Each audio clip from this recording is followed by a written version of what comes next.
Little junkies, you're watching Cannabis Culture News live. I'm Jeremiah, editor of Cannabis Culture, here with Johnny B and McMahon. It's another Friday down to 307 West Hastings, in beautiful Vancouver. And as always, Amsterdam on the pop block. there's always sirens going by. A lot of, police shutting down things in Vancouver these days. City staffers coming after us to shut things down. I'm wearing a Cannabis Day shirt today because they're trying to stop Cannabis Day, or at least they don't want to have it at the Vancouver Art Gallery. They've told us now 2 weeks out they're doing construction at the Art Gallery, and we have news for you about that today.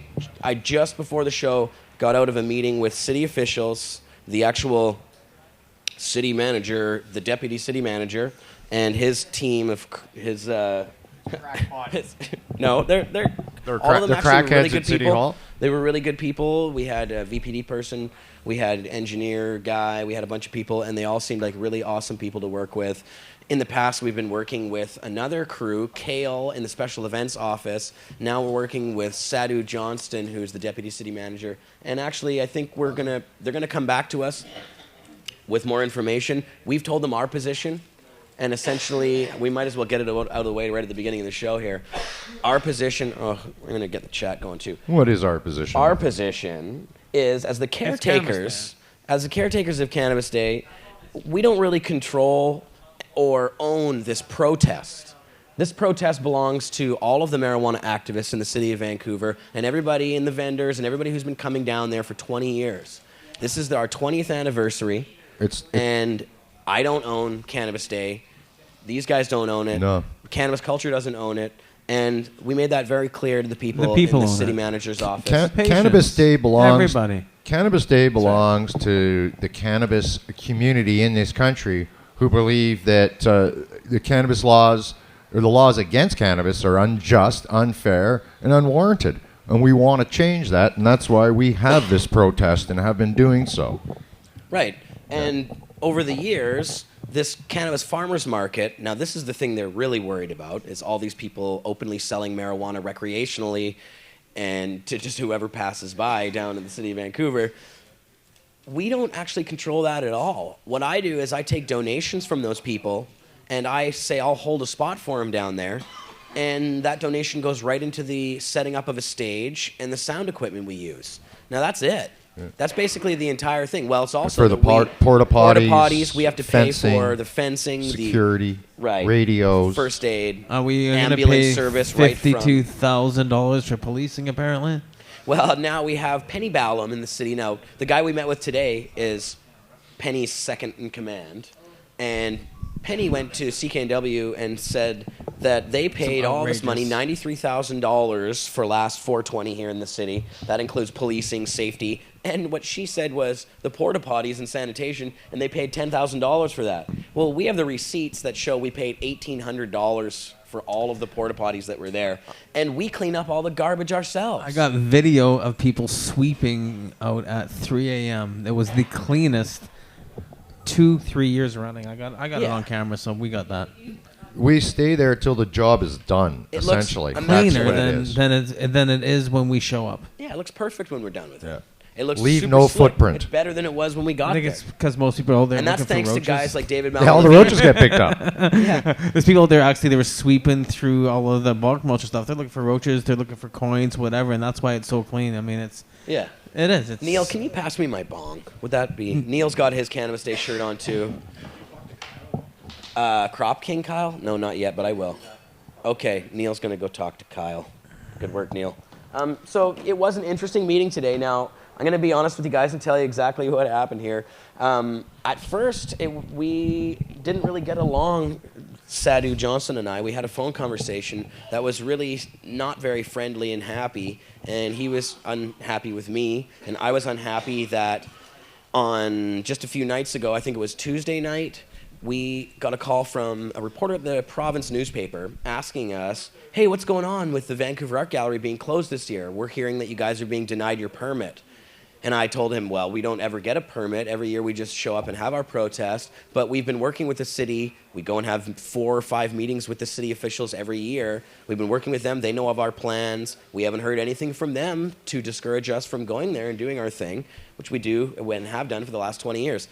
So the province reporter said, nope, we just talked to the deputy city manager. He says, shutting you guys down. He doesn't think you guys are a protest. You're an event just like everybody else. You have to pay for the policing and all the so on and so forth. And that the art gallery grounds will be under construction and completely closed to us.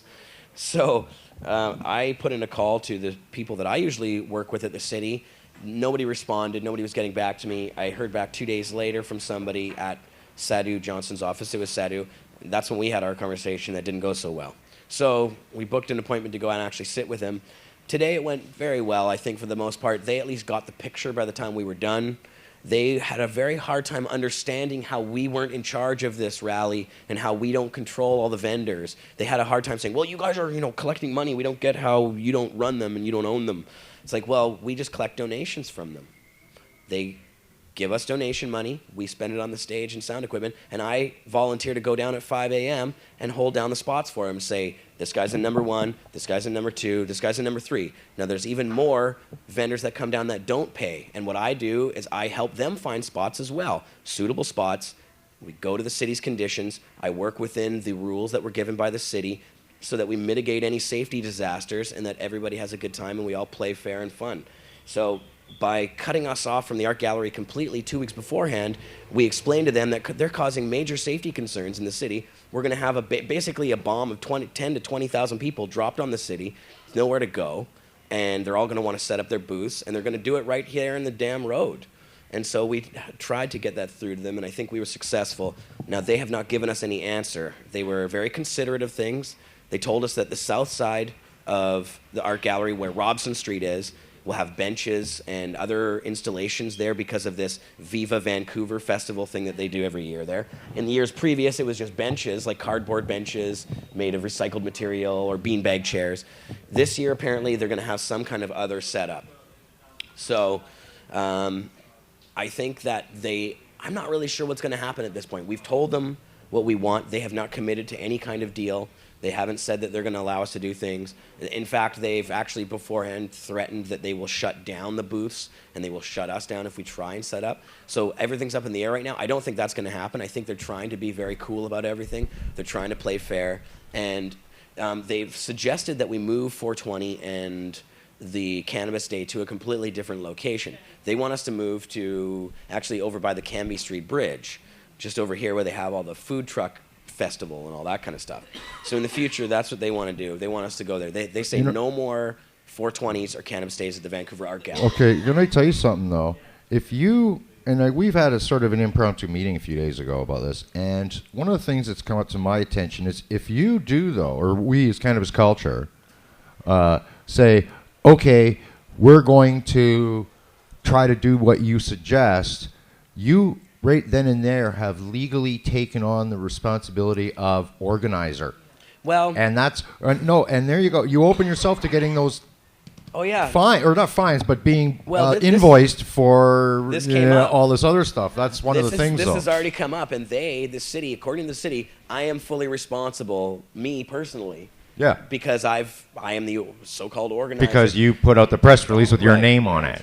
Right, yeah, exactly. And they're saying, and actually the VPD and everybody and this Sadhu Johnson guy on the phone they were actually like almost threatening. They're saying, look, if this goes to court, you're the one who's going to be responsible for all of this organized crime and so on and so forth. They're saying that I'm liable for it. And I said, if I'm liable for it, then so is Kale, the city official who's been giving me all my cues, who's been helping me design the way that we do it with the safety officials, the fire officials. They're all on the line then. And I'll go to court. If they want to bring me, sure. That'd be fantastic. And that's what I said to him. I said, if I am guilty of these crimes, then you are also guilty of these crimes. So let's do it.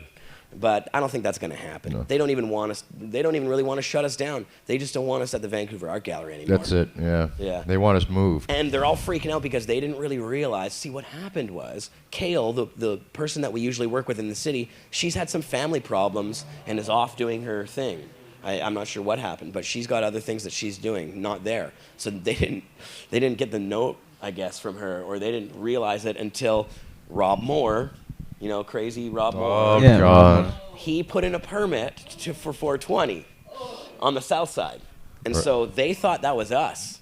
And they denied the permit, and then they sent me a letter saying, we deny your permit. And blah, he blah, was blah. trying to is that about the hijack second Cannabis stage? Day as well. He's trying to hijack Cannabis Day. Yeah, we so actually- he could be just kind of the guy we could all... Everybody blame Rob Moore for getting City Hall on our back. There we It's all go. hilarious. We This could is all- what let's I all do that. envision happening now. This is what I think is going to happen. One of two things. Either, like the city got our message today, so they're not going to... They know that we can't stop the crowd from going to the Vancouver Art Gallery, and if we try, it's going to be a fucking disaster. Simple as that. And they understood that. So they're going to either let us have the south side and set up on the stairs that they wouldn't let us set up for 420, and then do our broadcasting and all of our stuff towards Robson and the Law Courts area, where we don't have a stage set up, where we evidently we won't have porta potties and those kinds of things because we don't have the money for it, because we're going to give all the booth money back to people. We're going to refund everybody's booth money. And So this we're is asking what for the city will donations. do. That's The what we're city asking for. will themselves take it upon themselves to try and stop the booth people from setting up their booths. And there's not much that we can do about that except for hug power or whatever if they try and arrest people. We've said that we can't control what happens with the booths. That's not up to us, but we want the booths there, and we think that's an important part of our protest. What I told him and what I wrote in a letter that you can find at cannabisday.ca right now is that this is a protest first and foremost. And the farmers market component of our protest is an important part of it, because what it does is it shows people what the future of Canada should look like. This is our example to everyone of what a safe cannabis farmers market would look like, or a cannabis market when pot is legal in Canada. It's So what this it's is an looked like for the example. last 20 years. Yeah.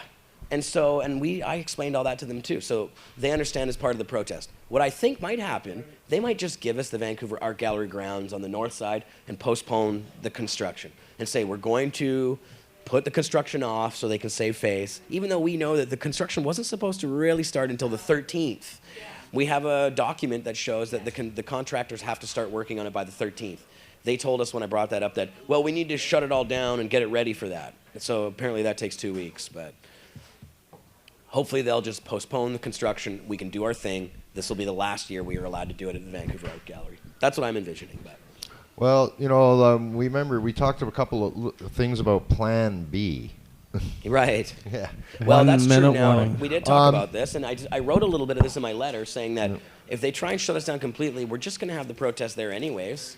They can't shut down the protest. We're constitutionally No. protected. But and I got some suggestions for the people who might be or wanting to set up booths or were thinking of setting up booths, even if they weren't thinking of like a paid spot, but Right. on the outskirts. yeah. Maybe it might be prudent to just come down with just like a knapsack and not your whole tent and all that if you're worried about that. Yeah.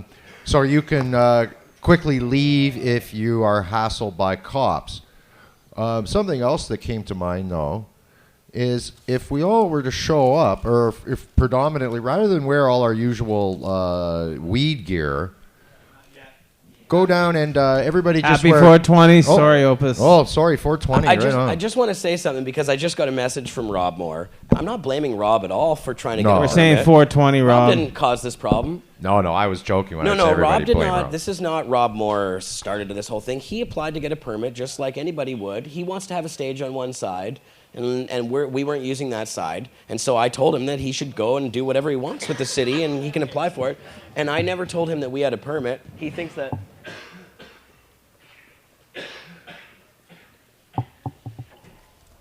What we have every year previous is a letter from the city saying exactly what we can have. And we get that every year from them. So I wasn't trying to be mean to Rob or anything. Rob is doing his thing, and if he wants to try and set up there and do that kind of stuff too, I'm actually open to working with everyone as long as they're not harassing people, blackmailing them, and doing bad things. So if Rob doesn't want to do those things, I'm happy to No, work I with was the guy. joking when I said that. It Yeah. was just, I was just fucking Yeah. around. No, and But- I think we should try and work with everyone. Yeah. One of the things, what I was getting to before 420 rolled in, another thing was that on Canada Day or Cannabis Day, downtown is crawling with people wearing Canada flag stuff, glasses, hats, little flags, all that kind of stuff. Right. So it might be a good idea if you want to just blend in, go to the dollar store and score some cheap Canada crap, plastic shit, and just wear that, because it'll be extremely hard to point out who's who if we all had to disperse because the cops got all freaked out and went through the crowd heavy. You know, I mean, if things escalate, and just by the tone the city has, they've already escalated this. Right. So, well, and I think it's nice to be prepared. We're trying to de-escalate. That's all. I'm only putting it out for those that may feel, gee, I don't know if I want to come down, or, you know, feel intimidated some. I'm just trying to give people an idea of ways to protect yourself a little, or blend in a bit, and, you know, try to make, you know, come down and still enjoy Cannabis Day, but not be singled out as, oh, you're ruining it for everybody, and have to deal with the bullshit backlash from the city. That's all I'm really trying to point out. It's similar to when the Canucks are playing. This downtown's a sea of Canucks jerseys. Yeah. What a perfect time to pull a crime. Wear a Canucks jersey. What was he wearing? Well, he was wearing a Canucks jersey. Well, there's 10,000 Canucks jerseys wandering the streets. Good luck. Is there a hockey game coming up? No, but, you know, Canada Day's coming, Cannabis Day, so there will be a sea of Canadian flags. So rather than carry your cannabis flag, maybe you want to carry a Canadian flag. Or carry them both. I don't know. Just an idea. I'm a strategist. You know me. Let me apologize to Rob for calling him crazy. He was sensitive about that, and I'm sorry. I didn't mean to call you crazy, Rob. But in light of the history of it, I'm sorry. You're not acting crazy anymore, Rob. So now you've been good. Okay. And I'm happy to try and work with everybody in the future, including Rob. Do you want a water? I would love a water. And can we get a lighter? A lighter would be good. I have a joint. Just some people are asking in the chat here about the final word for Cannabis Day. We don't know yet. No. That's what, as far as I know yet, we don't know anything really. The city could try and block us. They could put up the construction.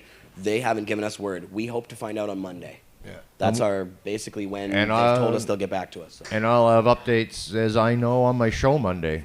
So, you know, stay tuned and watch and check the front page, the page Cannabis Culture online, I guess. Thank you. Stuff will get up there right away if as it happens. Thank you. Here you go. Yeah, we'll let everybody know what's up. Now, there's a lot of other stuff happening. It's not just this Cannabis Day thing. That's actually probably the smallest of all the things happening when you really consider what's happening here in Vancouver and in Canada. On the show today, I'm going to play an interview with Kirk Tousaw, who's the lead lawyer, basically Kirk has put this whole thing together in the Owen Smith case. This is an amazing thing, big Supreme Court win. Extracts, edibles, now legal for people who are permitted to use medical marijuana in Canada. So as where it was before that you could not extract hash, could not make baked edibles, could not make any rosin. Couldn't have this. Couldn't have any of that stuff. Now it's legal for the patients themselves to do that. We're actually allowed to consume any form of cannabis we want. We can take it, or we can have extractions. We can use butane. We can use water. We can use ice. We can use whatever we want, however we want to consume it into a cookie, into a brownie, into whatever we feel is necessary in order to alleviate or help us with our conditions. And that was a unanimous decision. So basically, Health Canada is, it's just that's the way it is. What I want to know, is this for the people that fell under the MMAR, or is this for people only in the new program, the MMPR? So here's something, it's not in the MMPR for licensed producers to have extractions, so that's going to be a whole different thing, right? Because it's already in there that they can't have it in their whole program. They can't have it. So it's already written into their law. So it's not like it's reversed. So their law is in conflict with our There really is no MMAR anymore except for the injunctions. The injunctions. So, and then out of those 17,000 patients, what they stated, half of them have already switched over to the MMPR already, which they said in court, which was... But none of that... I know not you, but we're just saying. We're just saying that there's... No, I know. It just affects anybody who has the right to use medical marijuana. So the court has basically ruled it unconstitutional that the government is discriminating against the types of marijuana. So it doesn't actually change anything in legislation anywhere. It just is in the courts. Now it's been ruled as unconstitutional. So if anybody ever gets charged for making edibles or extracts or any of that kind of stuff, nobody can be charged for it anymore because it was unconstitutional. I found out I made hash right away. First legal run. Yeah. 9 a.m. And it all happens right away. So whereas in other cases, the justices might say, well, the government has time to remake the rules and then it's going to run out. No, it's Not done this time. right now. Well, yeah, because this was an appeal, I think. It's, a few of them. they've been went to working on it for a Supreme while. Court, so. Yeah. Yeah. Well, it was 7 Supreme Court justices that unanimously made this decision. Unanimous. That's killer. So that's pretty good. And then Rona Ambrose. So let's get into this. Now, I wanted to say on the show, we're also going to get into what's happening in the city of Vancouver with dispensaries. Yes. The We dispensary got a lot of hearings news going on. Yeah, dispensary hearings have already started in the city. And we have a whole bunch of our best activists actually going in front of Vancouver City Council. And, hey, crowd, keep it down out there. I'll be speaking tomorrow. You're going to be talking tomorrow morning. I'll be speaking tomorrow morning. Johnny B is going to be speaking tomorrow morning. We're all talking It starts tomorrow again morning. at 10 a.m. You can watch this live on the City of Vancouver's website, actually. They have a live feed of the whole thing. Pardon me. So here's my number right there. And I'm also recording. Bless you. Number I've been 156. recording it. Yeah, it's on the front page of Cannabis Culture. There's a link to... there's a story with a link to the City Council's awesome live feed. And actually, I'm really impressed with everybody who spoke pretty much across the board. There was one guy who was running for mayor. Did you see that guy? That guy was fucking... What a guy. Well, except He for did a the rap at the 40 end. people that didn't show up. Oh, you know who else I got on? I put up the Yeah, he video was. of is the guy from Sam. Oh, yeah, second guy up. Yeah, I got his Young video. guy in a suit. Yeah, I got his video up on the page too. Oh, you do? I do. I have his whole entire bit on video. Yeah, he was trying to scare the city council into thinking that they were going to be guilty in a court of law. Sued and they were breaking all kinds of laws. And Yeah. Actually, Yeah, the accountant did guy you was look cool. around at some of the expressions on the counselors when that They guy were was laughing. halfway through talking? Yeah. They all Rolling had their eyes. like smirks on their face. They were all grinning and kind of like rolling their eyes, like, "Yeah, right, buddy." I That know was the pretty one good. guy. The Yeah. one guy was really priceless. I know. I know we're jumping issues and stuff, but the counselors were really, I think, the entire time very aware of the way things were working, or at least they were becoming aware when they were listening. They were open to listening. They weren't aware at all in the beginning of anything really. Well, but some now, of them are pretty aware. They've had other Reimer, dealings with Riel Adrian Carr and stuff. Yeah, they're But they're some not of them a are pretty complete. clueless though. Some of them are. Yeah. Yeah. But I think now they're not, though. And actually, they're really paying attention. They're really listening. The questions that they're asking are very engaging, and they seem to be asking the right kinds of questions to get the proper information. So it sounds like they're paying attention, which is more than I can say for what I've seen from them in the past. And it sounds like they've read the material. Yeah. 'Cause from the questions and things, they're following along very well. Yeah. So they've obviously done the research and got up to speed. And they don't sound like they're just going along with the city, with Penny Ballum and the city managers' stuff that they've put into the new proposed regulations. They sound like they're really considering alternatives to some of this stuff. Yeah. So that's good. I have all of her presentation as well on recorded. Freddie gave a as great well. speech. Her entire presentation. I haven't put it up, but I have the entire bit recorded. It's a long. Her and on all the questions. It's a lot. Yeah. It used up all my battery power almost on the first night. Did you get Neil Magnuson? I didn't. I ran out partly Neil. through Dana because that's it. I lost. I had no power. Dana did a great job. I heard you were really good. Neil I'm sorry, blew him away. Neil. I didn't get a chance to Neil record was you. probably one of the I most got Freddie. effective. Yeah. Yeah. This guy, they asked Neil a whole bunch of questions too, and he just kept coming back with more, and just like boom, boom, boom. That was solid shit. I want to play that on the show next week. I don't have a copy of it yet. Yeah. Oh no, Neil. It was fantastic. The crowd was all cheering, and everybody was going. You can watch this stuff still. They have the on-demand versions at the city website as Play well. it solid for like a in week. the don't they? archive. But we're going to come back to that issue of what's going on within the City of Vancouver dispensaries. But first, we're going to get into what we were talking about the Smith case. So I have videos I want to play from the Smith case. There's some cool stuff going on, some good media attention. Everybody here should do a dab in honor of the Smith case, right now. That's right. This Everybody. is a big win for us, guys. Get your dabs out. A Do a really dab. big win. So, and it's you're putting up Rona? It's a big win for a few reasons. Rona's coming, but she's not first. I don't want to start with her. That'll just depress everyone. We're going to start with a CBC piece that I haven't seen. Now, I haven't actually seen any of these videos. No? No. Dude. This is a CBC one. This is medical marijuana legal in all forms, Supreme Court rules. So let's just make sure that we have our Pot TV crew out there still. Get the chat back over here. Actually, I haven't watched this to the end yet. It was making me ill. Oh, really? Yeah, no, this isn't the Rona one. This is. We'll play that next, though. We're going to play Rona next. Oh, okay. But all right, sorry. First, I'm going to play the CBC It was broadcast, the Rona one that made me sick. And then we'll be back with some Rona after that. I have but check this out. This one's only a couple less than minutes 3 long. minute Just Rona making sure the sound's all threshold. good. Okay, here we go. The CBC's Hannah Thibodeau joins us live from Ottawa. Hannah, can you tell us more about the ruling? Sure. There was reaction actually on the steps of the Supreme Court. Supporters of this unanimous ruling were there, and they were smoking pot. It was a unanimous decision by the Supreme Court justices, as you mentioned. And what they say is they ruled people who need medical marijuana should be allowed to use cannabis, not only in the dry form and smoking it, but also in oils, cookies, lip balms, those types of things. Now, the lower courts ruled that it deprived users of their right to take their medicine in the form that they chose. And the Supreme Court of Canada did agree with this. So many people didn't want to have to smoke it. And the reason for that is they felt it was potentially harmful. Now, users and advocates, as I mentioned, were on the steps of the Supreme Court celebrating their win today. And here's what one of them had to say.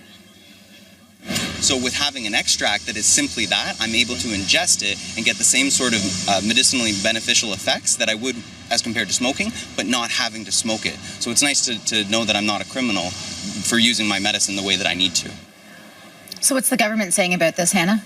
Government is not happy with this decision. Now, let me go through how it all came about. In 2009, there was a man named Owen Smith, and he was found to have 200 pot cookies and some cannabis oils in his apartment in Victoria. He was arrested, and he was charged with trafficking. His lawyer said, though, hold on a second, that's not constitutional, that you can't use this in other forms, and you can't give it to people who need this in other forms. Well, of course, today, the highest court in the land agreed with them, but the appeal was by the government because they felt that they shouldn't be able to do this. It wasn't safe, and also once you call it medicine, then you normalize it. Take a listen to what Health Minister Rona Ambrose has to say.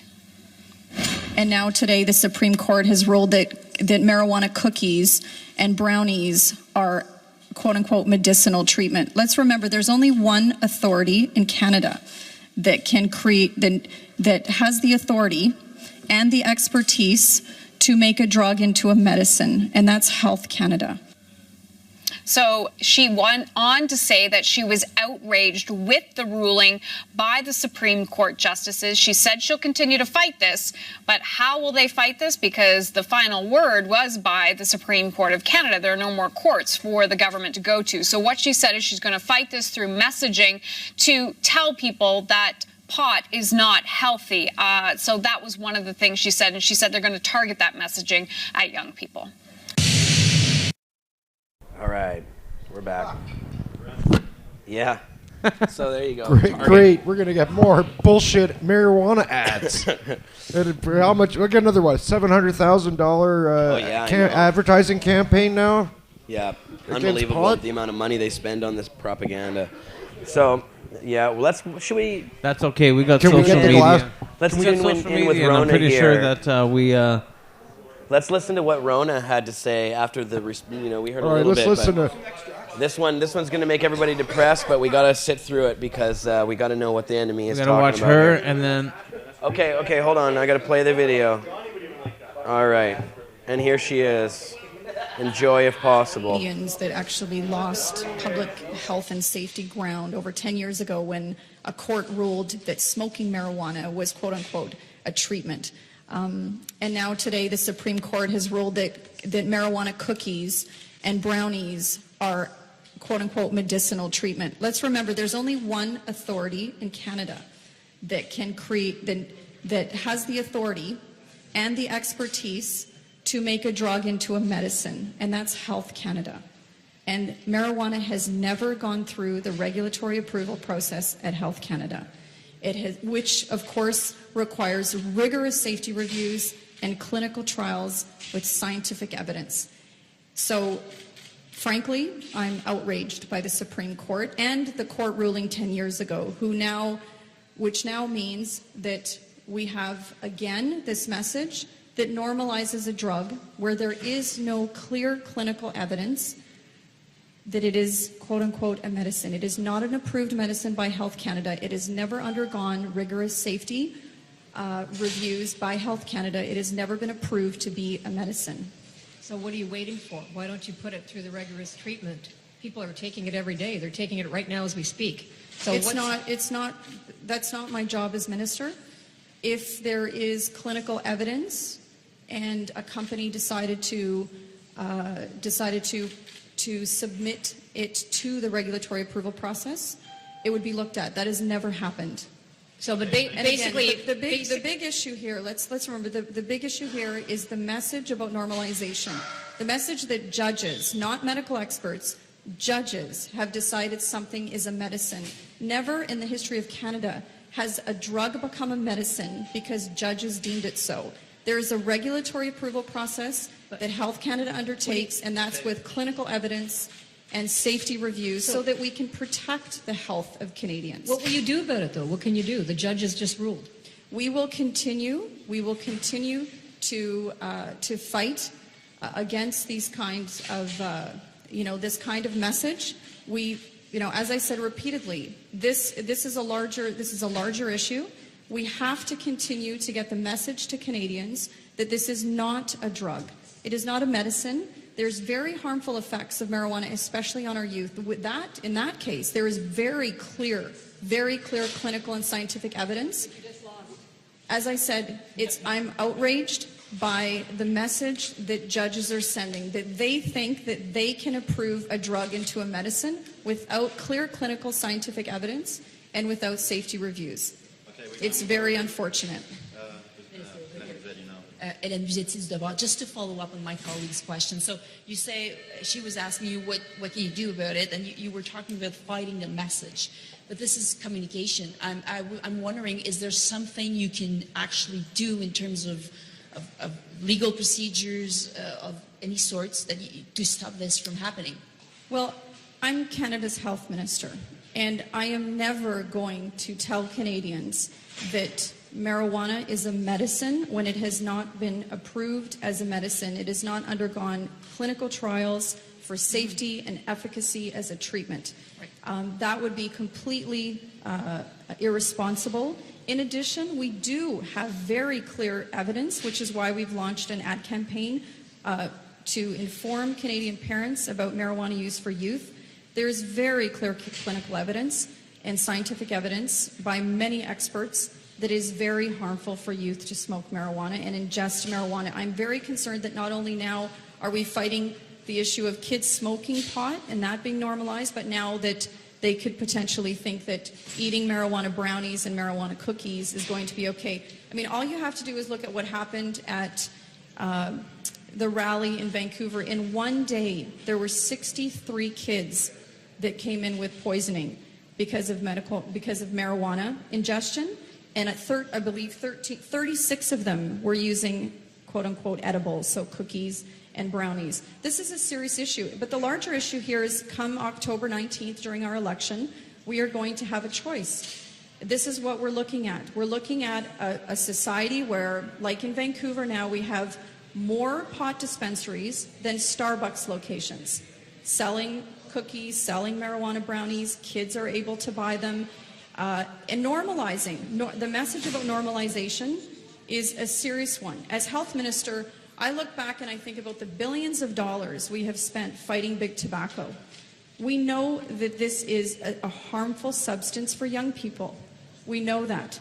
And this message just normalizes it. It says, once you call something a medicine, you're saying that it's an okay treatment. Once you legalize something, you normalize it. You normalize it, the message is it's okay to ingest it. It's not okay for kids to smoke pot. or eat pot brownies, we know there's very serious health impacts associated with marijuana for young people. Just as a follow-up, because I just got one question. But now the Supreme Court says that's the law. There's not even a one-year period that you've got. So is there something from preventing the companies that have now the license to produce medical marijuana? Is there something from stopping them from using that license to produce brownies, oil, whatever they want to produce with it? It doesn't change the legislation or any of the regulations that are in place today. That's my understanding. But again, what I'll say is this harkens back to the original court decision, which was over 10 years ago, that has forced this issue of normalization. And so what will we do? We will continue to combat it. We will continue with our anti-drug strategy. We will target youth with the message that marijuana and pot is bad for them, because we know that is clear in the clinical evidence. We'll continue to work with medical authorities across the country to make sure they're involved in the message. And as health minister, I will continue to convey the message to make sure that we fight this idea that it's normal and healthy and okay to smoke pot. It is very unhealthy for young people to do it. Unhealthy. It's very unhealthy to smoke pot. Apparently it's that's unhealthy. That's why we have a medical marijuana program. She's got a little confused because Health Canada is not the authority on drugs. Health Canada's job is to make sure that people don't get sued. Mm-hmm. That's their job, to approve stuff, so make sure that, okay, nobody can get sued on this. Like things that happened in a thalidomide case and such like that, when drugs were let out there that were not tested properly. But not to deal with herbs. That's not their case, and they're not the authority. No. They go to Health Canada has always gone to the science and the medical community. That's the authority on medicine, not Health Canada. Not politicians. No, because that's what Rona Ambrose is. She's a politician. She's not a health professional. She's a political science major. Yeah, exactly. Well, it's like here in Vancouver how politicians, city councillors are trying to say if we can use edibles or not, even though there's rulings on it now, too. So, you know what? Right, and they have their doctor in there. But their doctor also said that marijuana lowers kids' IQs. She's actually said that in the Vancouver hearings. So I wanted to mention something about the outraged comments, because I read an interesting article on this. And it's actually achieved its desired goal, as a matter of fact, because I know you were here going, outrage. Everybody's, that word outraged is actually a politically oriented word. And it was meant to bait the Liberal Party. So what it is now, Justin Trudeau, if he doesn't fall into that sort of category about outrage or upset with it, they are going to use it as more ammo in the fear campaign. Look, he's soft on drugs. He's soft on terror. They're just trying to set him up. This is everything he's done. So that's why, in a way, this is why they're saying he voted for C-51. He did not want to be dragged into that whole debate. Oh, you're soft on terror. Now they're going to go, you're soft on weed because, if you speak against the outraged comment. Right. You see what I mean? Like, so if he comes out and says, well, Rona's a fool for being outraged, they're going to use that and go, you're soft. That from the Conservatives. They say the craziest shit about everything. Everything they say is virtually a lie. Well, it's almost the opposite of reality, pretty much across the board. Well, my take just on like the George Bush administration is because Trudeau's weak.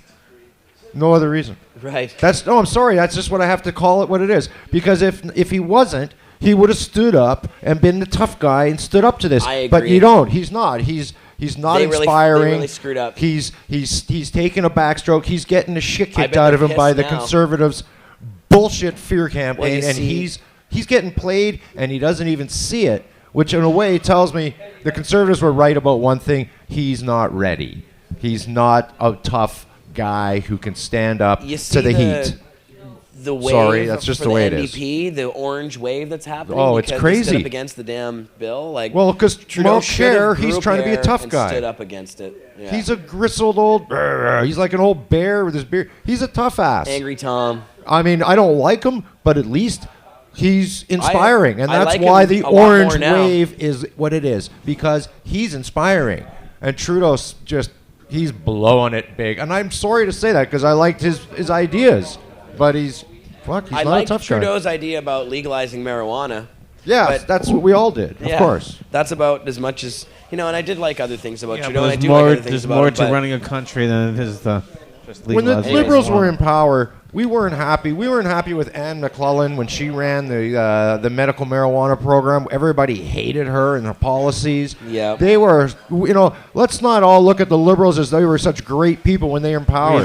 We had to deal with those cocksuckers too. So in a way, I think this is part of the reason behind the orange wave at this point too. People say, you know what? We remember and we're not fooled. Yep. And the big part of the voting bloc is people my age, over 55. It's true. I never really liked the Liberals. Are we going to watch the next one? But now and you can tell I'm fucking pissed. Yeah.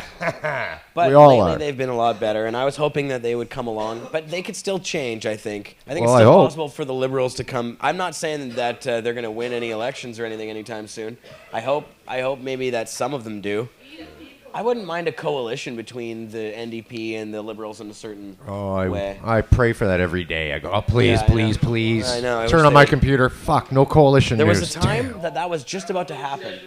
And they had signs made and everything. Remember there was that There even a was few one years hanging in ago. my basement forever afterwards. Yeah, That was great. The No, I wish French that would and happen. English on the other side. Yeah. They were good. All right, so we're going to watch another video here. This is Owen Smith on CTV. Owen, the guy himself, the man in the case.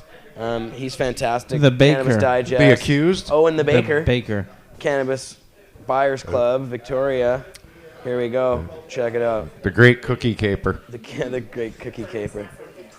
Columbia is Owen Smith, the plaintiff in this case. Owen was charged with trafficking for baking pot cookies for a medical marijuana club in 2009. Owen, great to have you on. First of all, I guess a congratulations is in order. You've taken it all this way. You have won. Your thoughts on the news today? Thanks for having me on. It's certainly exciting news for some of the most vulnerable people in our country, some of the sickest people who haven't been able to respond to the conventional medications that are available. They are going to be able to use medical marijuana in a safer and more effective way without worrying about the law. Give us a little more details on that, because some people might not know a lot about this. Okay. Ow. We're back. There we are. Now they can see us again, I hope. Had a super crash. Everything crashed. Internet.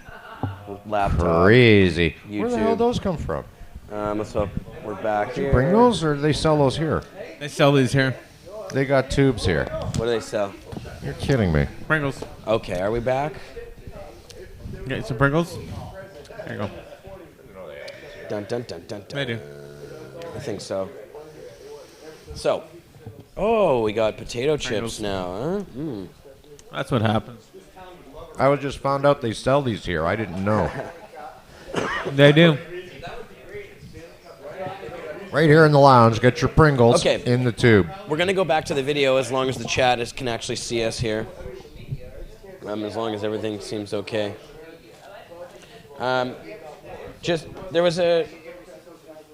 There was in the crowd, we were just talking with Freddie and others about what's actually going to happen again at the Cannabis Day rally.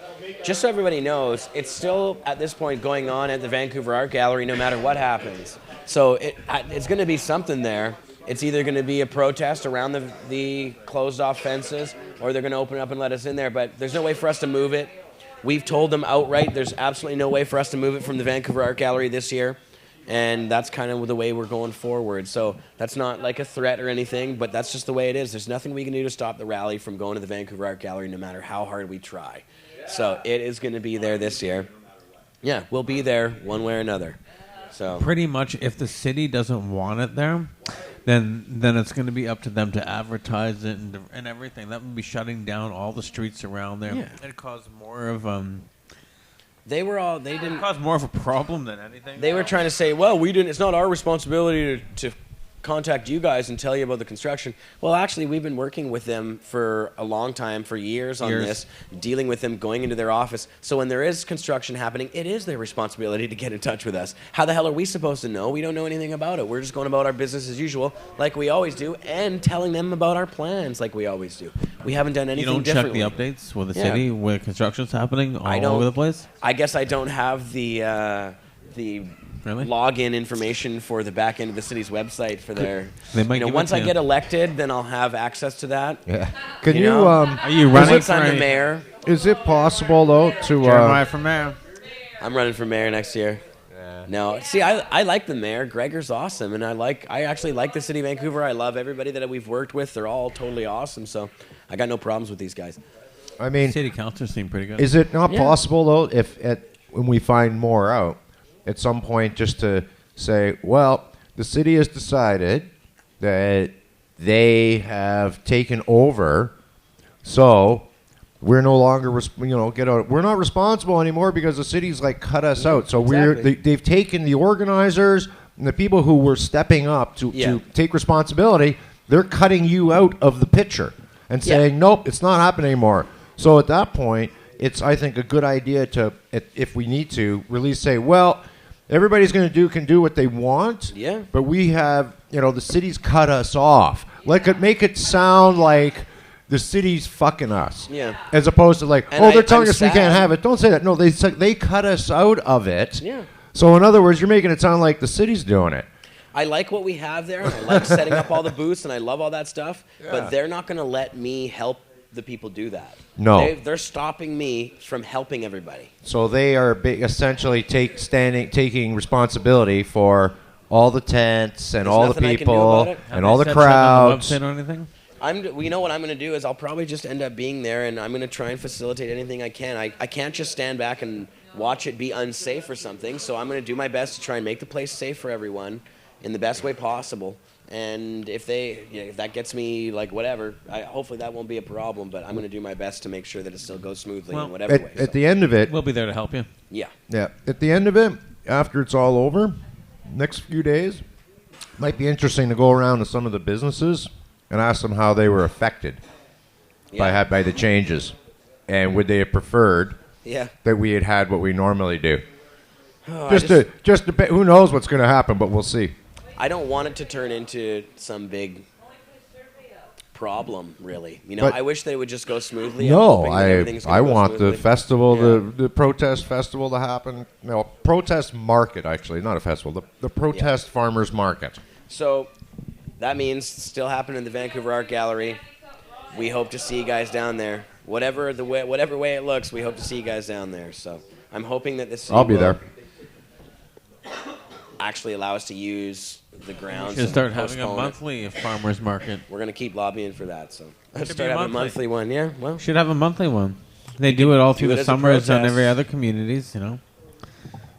Yeah. Last weekend before school, a little bit of pop market.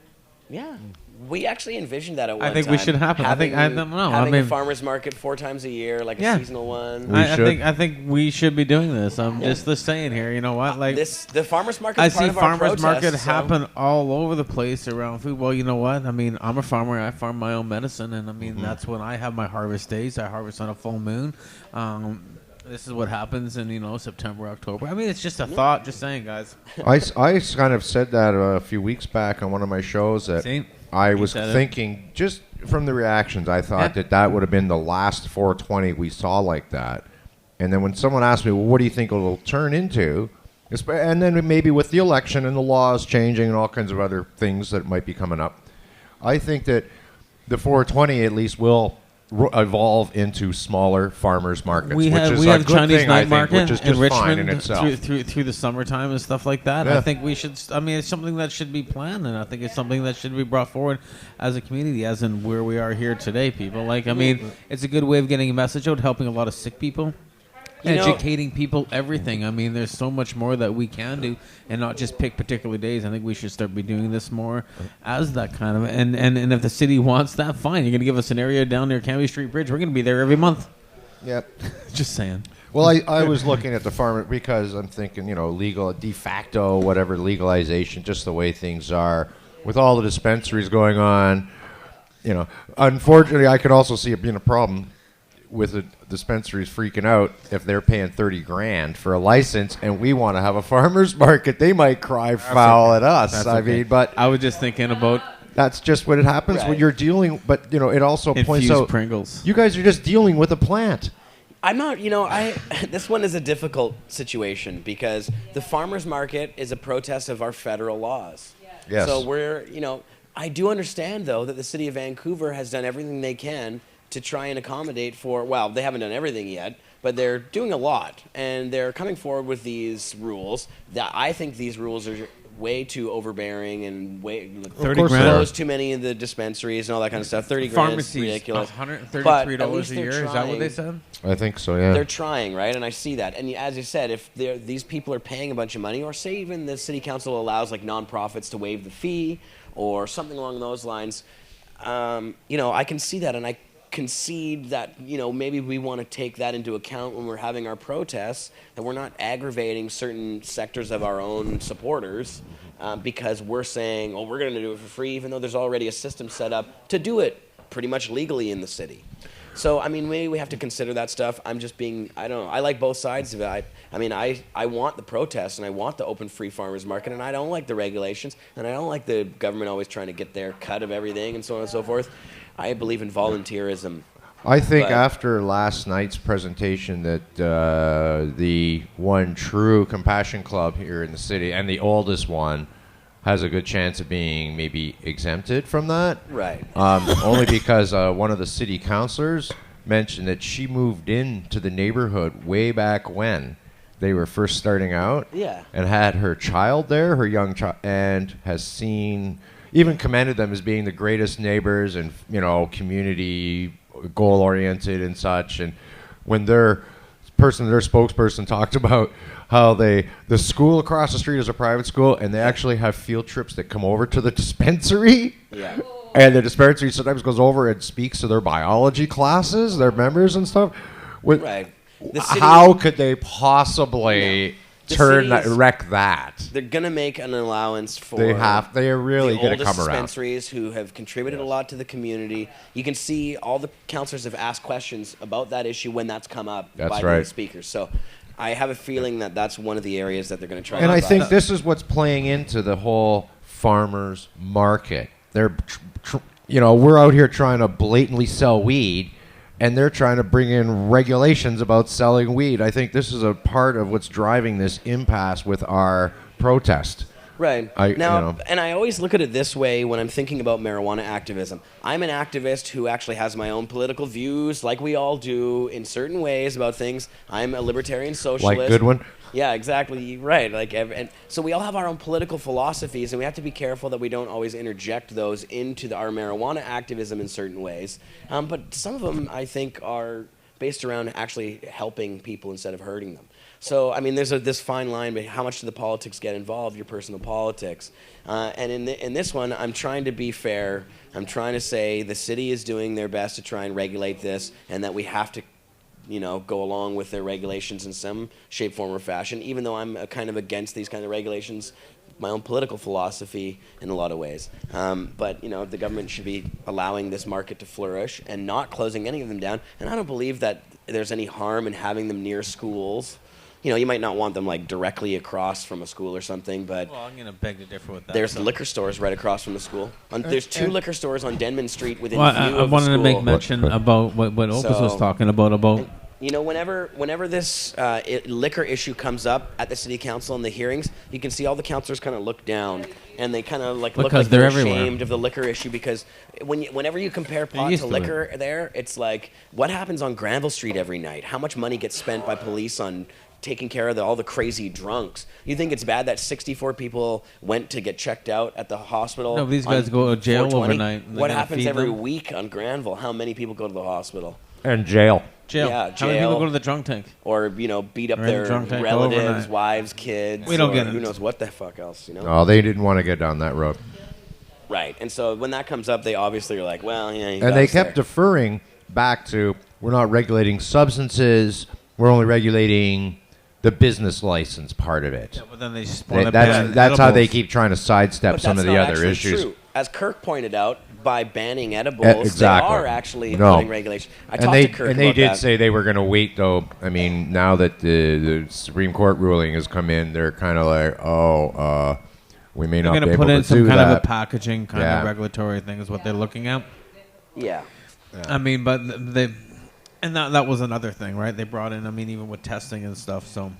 I'm going to get the interview with Kirk. Now, I interviewed Kirk Tousaw about the Smith stuff this morning, and I had the chance to ask him about his speech in front of the Vancouver City Council and some of the stuff, and actually how Smith relates to what's happening in the city with edibles. There's some, correspondence there because this case has an effect on everybody that uses marijuana as a medicine. So in certain ways, that it kind of puts a lot of pressure on the dispensaries because the LPs can't really even change anything yet. The LPs aren't going to be able to sell extracts or anything like that. It's not in their regulations. It purely states that they're not allowed to have extraction. So they have to go back to the drawing board with that. Yeah. Which will We take talked a about How all many of of this them, though, are ready to go? Have equipment already ready to go for it, I wonder. How many have already? Of course. Yeah. And another lab somewhere already set up. How many of them are looking at Rosington? Huge machines. Here we go. Oh, I'm going to put that on silent for a sec there. I'm just going to get this interview up. And then what we'll do is after we play this interview, we'll come back and talk more about the Vancouver stuff too. Now I have some other videos here. I have a video of David Malmo-Levine going up against Pam from Sam. Pam from Sam, Pam from Sam. She's been in the media all over the place. So, yeah, Pam McCall. I saw that a little bit this morning. I can give you the other video if you want. I don't know what's up with this thing. But Are we freezing again? I think we might be. This doesn't seem to want to close. Well, Pam from Sam is nuts. Yeah.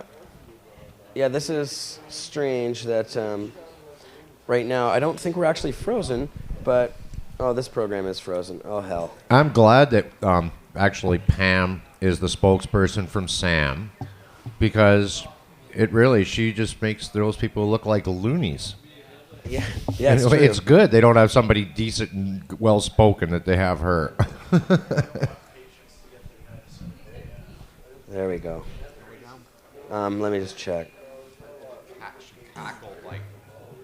I'm sitting here having Pringles for dinner and lunch.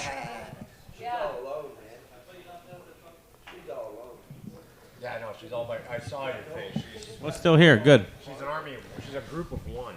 Yeah. Yeah. Well, I No, think but the she's government's sure now getting vocal, scared, though. and we're going to see what happens over the next year. She's Big funded talks. by Big changes happening funded by in the Big whole Pharma. system.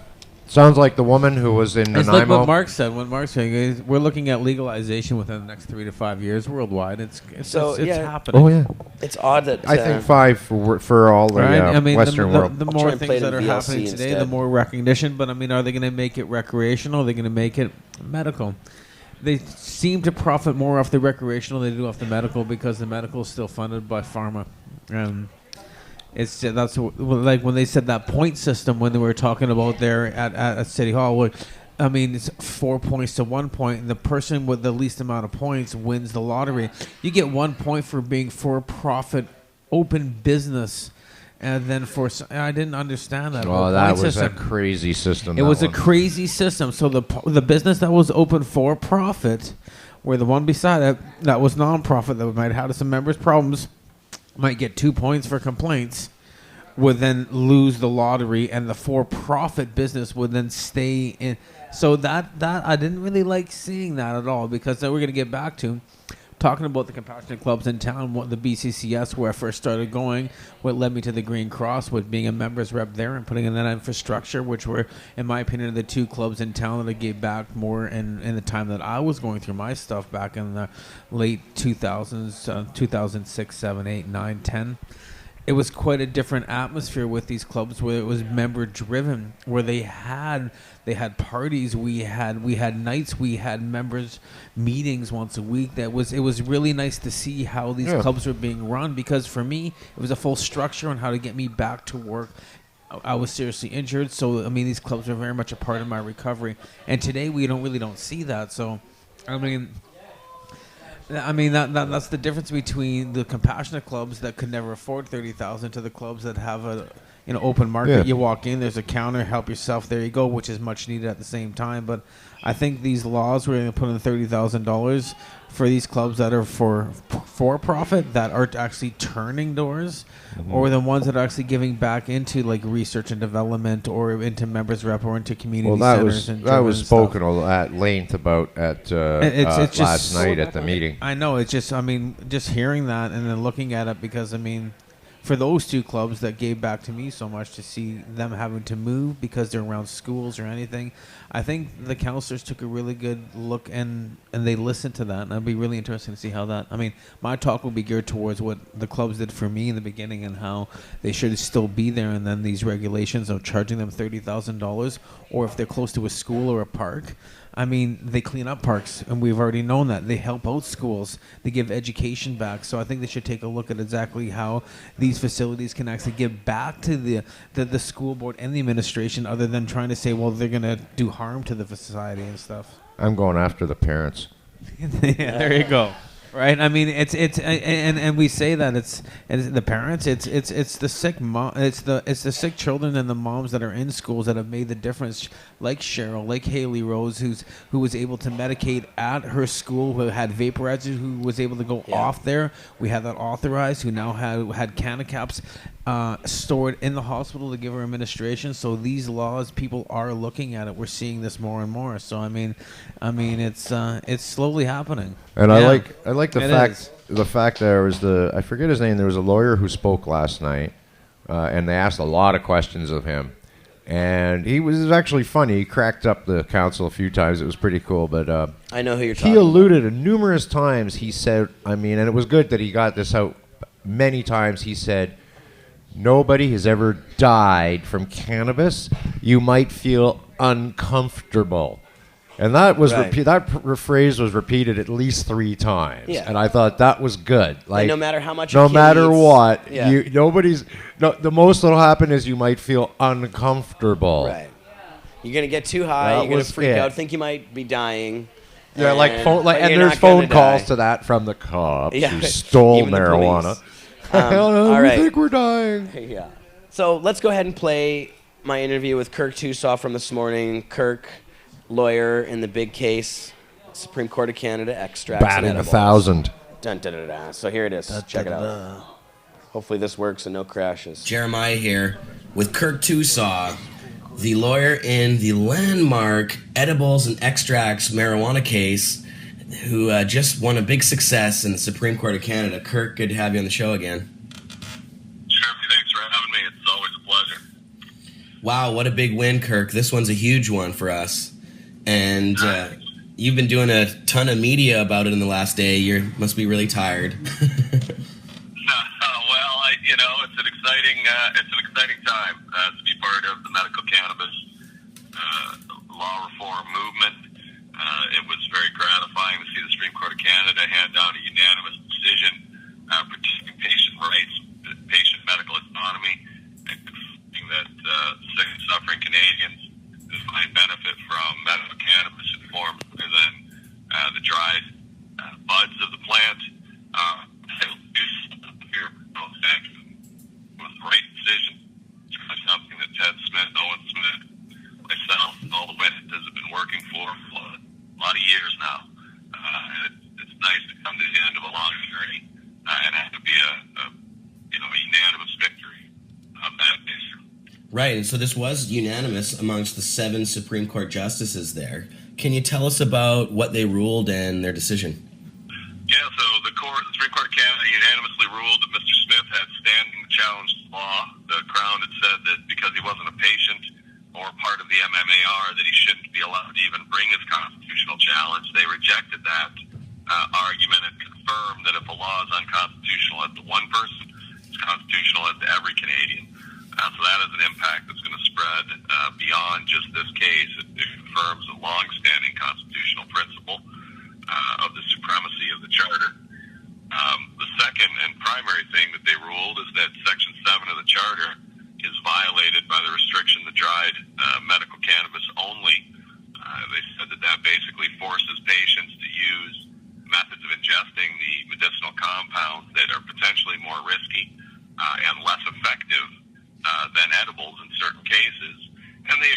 with the findings of fact of the trial judge to the effect that medical cannabis actually has medicinal value, that its therapeutic potential is generally accepted despite the lack or purported lack of clinical trials confirming the medical value. They said it's everyone generally agrees it's got some medical value, and Health Canada even publishes a document that confirms the medical value for a variety of conditions. And they said because of that, it is arbitrary to force people in the more risky and less effective ways of ingesting the substance. Therefore, the charter is violated, and those restrictions, that restriction to dried only, is invalid. And the court made the decision effective immediately. They didn't do what happens often in charter cases, which is to give the government time to fix the problem. They said that's not good enough. Patients will continue to be criminalized while the government's trying to fix it, so we're actually going to make this effective immediately.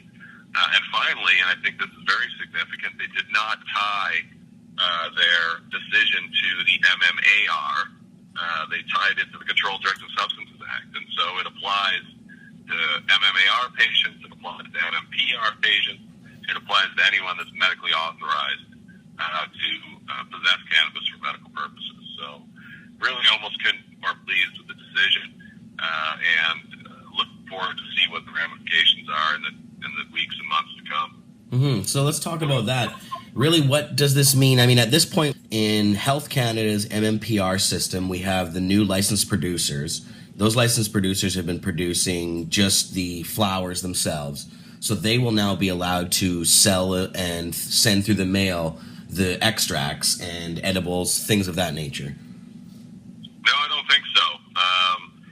The MMPR is a comprehensive regulatory scheme that involves the issuance of licenses to produce, to store, and to distribute dried marijuana only. I think at this juncture, if an LP suddenly jumped into the extracts or edibles production and distribution business, they'd be violating the terms of their license, and they could face sanction from the minister and from Health Canada. What this decision certainly does is protect patients. First and foremost, patients are now protected in their possession and consumption of these derivative medicines. That's the number one takeaway. The unanswered question really is about supply and how patients get their hands on these products if they're not in a position to make them themselves, or if it's unwise for them to make them themselves. So right now, dispensaries are really filling that supply void, and I think we'll probably continue to do so for the foreseeable future.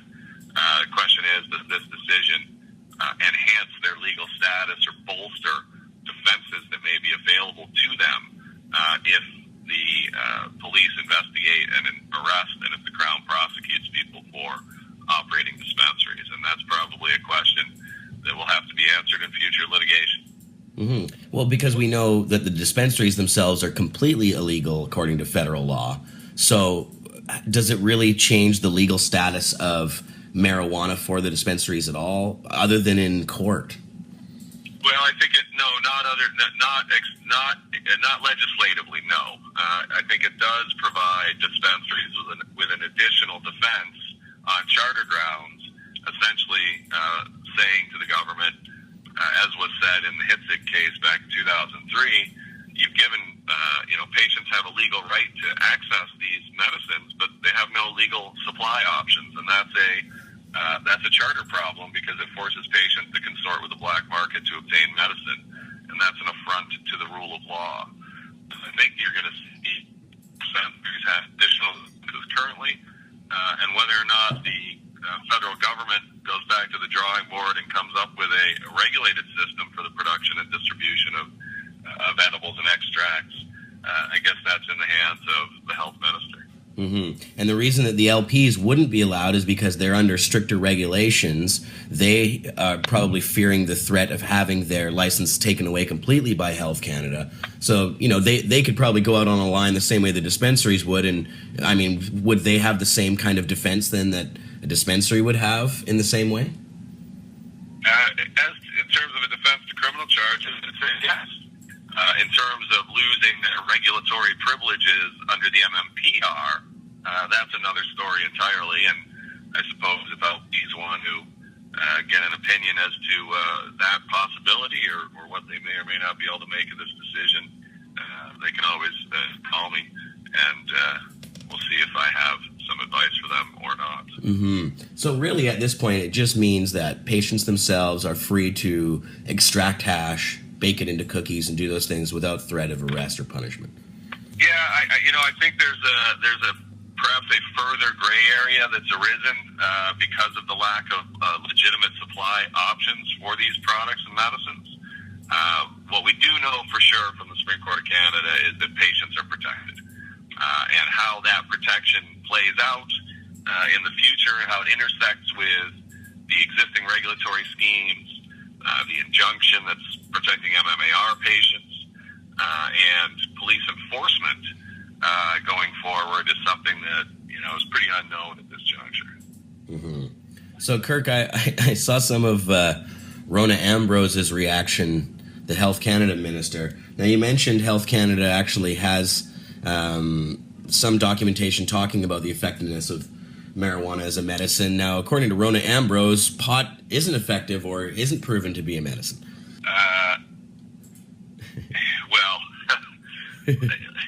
Her comments. Here's the problem with the minister. The minister doesn't know enough about medical cannabis to speak intelligently on the topic. She's a politician. She's not a medical health professional. And so, she is saying and towing the party line, as you would expect someone in the Harper government to do. The Harper government has shown an utter disregard for science and empirical evidence on virtually every policy plank it's ever had, and this one's no different. So it's not surprising to hear these kinds of things, but it is disappointing. You would expect a little bit of class and a little bit of grace from a cabinet minister, railing against the courts, spouting unscientific nonsense about medical cannabis. We fought this battle in the courts for 5 years. You lost at every stage of court. Every judge that considered the issue, every justice that's considered the issue, has accepted the fact that medical cannabis has, I think the Supreme Court of Canada accepted it, it's generally accepted even by the Government of Canada to have medicinal and therapeutic application. So, this is done. The debate is over on whether or not cannabis has medicinal value. The real question is, can the Government of Canada come up with a regulatory scheme that puts patients first and works for everyone, all Canadians, and ends this seemingly endless 15-year round of litigation, all of which, by the way, is funded by the taxpayer. I can't even begin to imagine how many millions of taxpayer dollars have been wasted by this government fighting against sick and suffering Canadians in the courts. And for what? To prevent them from consuming their lawfully possessed medical cannabis in edible or topical format? It's just not right. And I think we need to go back to the drawing board and give us a system that works. Mm-hmm. Now, when the decision was handed down, was there anything said specifically about the government going back to the drawing board and redesigning this system in the MMPR program? Do they have to do any of that stuff at all? Oh, they haven't commented on that, other than I think the minister said that LPs are expected to abide by their MMPR obligations. So I think the government's position is that LPs are not entitled to produce these products and sell them to their clientele, which is consistent with the regulatory language. Whether or not the government is going to go back and amend the MMPR to allow these sales lawfully is anybody's guess. And I wouldn't want to even begin to put myself in their shoes and predict their behavior. Right. But they don't have to, according to the court. The court does not compel the government to take action. The court says that certain things are unconstitutional, and how the government responds to it is up to the government. Right. Now, Kirk, we have in Vancouver a public hearing going on. You spoke the other night. It was fantastic. A lot of really great comments from people in our community to the Vancouver City Council about their new proposed regulations for medical marijuana dispensaries in the city. How does this case affect what's going on in the city of Vancouver? Well, I think I think there are two takeaways for the city of Vancouver. The first is take a look at the findings of fact that that were made by the trial judge and accepted by the Supreme Court of Canada. Those findings of fact came as a result of a contested hearing involving dozens of hours of expert testimony on the medicinal value of edibles and their relative safety and therapeutic effect. Those factual findings really undermine the fears that we've heard and are hearing in these debates brought forward by principally Vancouver Coastal Health, which otherwise does a fantastic job on so many drug policy issues that I'm really perplexed as to why it seems to have dug its heels in so hard on the edibles issue. It's unfortunately not a position that's really based in science, but it's really based in fear. And that's not the appropriate position from which to draw public policy. So I think, first and foremost, let's look at the facts. Secondly, let's understand that right now dispensaries are the only place that people are getting these medicines.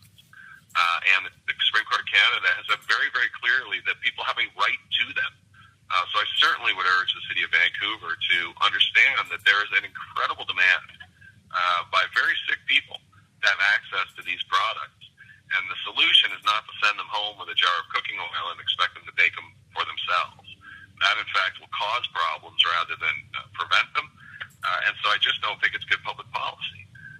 Otherwise, I wholly support the City of Vancouver's attempts to regulate the dispensary industry. The dispensaries have been asking for regulation since they began more than a decade ago. And so it's nice to see the city stepping up and doing that. It's just, as with any regulation in any complex area, there's going to be some places where the bylaw can be tweaked, and I was privileged to have an opportunity to share my thoughts with council last night. One of the points that was brought up was that the council itself at this point is trying not to regulate what's actually happening in the dispensaries. They're trying to regulate the dispensaries as a whole, and that's how they're kind of avoiding the whole federal prohibition idea. But you pointed out that by banning the edibles completely, they essentially are regulating the product rather than doing what they say they're doing. So is that a fine line there? It seems odd that the federal government has completely banned it, but the City of Vancouver is going forward with it anyways. It's an odd situation. All I could say is that, as these things develop, we're going to have opportunities to have some influence, and I think we ought to take those opportunities when we have them. And we should also praise when praise is the right response. Absolutely. Yeah, it seems like to me the rules themselves are mostly fair. Some of the stuff about proximity to schools and to other dispensaries seem a little troubling because it would shut so many of them down. Is there anything that stands out in the Vancouver rules that you disagree with? The proposed rules? Certainly the ban on edibles is a problem. The second problem I see is that the location restrictions are going to force a lot of long-standing dispensaries with proven track records of being positive community members to potentially have to shut down. I think there needs to be some discretion to allow dispensaries with those kinds of proven track records and community support in their local community to provide local access to their clientele. I think that that's very important. There are a couple of quibbles here and there with some of the nitty-gritty, but those are the two issues that I think I have a primary disagreement with. Great. Well, Kirk, thanks for all the hard work. Amazing stuff going on. I guess next up now is Allard. Decisions coming down in the Allard case, which you've been working on as well. So more exciting things to come. Yeah, for sure. And this is going to help Allard. I think this decision of Smith's going to help Allard, and remains to be seen how. But I've got to do some thinking about that in the days and weeks to come. Do you have any thoughts on that? How does it relate? Well, there's a couple of important points. One is that the court clarified that regulations that cause harm instead of preventing harm are arbitrary. We think we demonstrated pretty clearly that taking away people's rights to grow for themselves causes harm, doesn't prevent harm, therefore it's arbitrary. Secondly, there was the direct linkage of the arbitrariness of Section 7 to the Controlled Drugs and Substances Act rather than any particular regulatory scheme. I think that helps us. And finally, we did argue in Allard, one of the problems with the MMPR is this continued you'd ban and dried, non-dried forms of cannabis, and the Supreme Court of Canada has confirmed that is a constitutional violation. So I think that helps us. Those are my sort of initial takeaways, but certainly there's more to think about as we want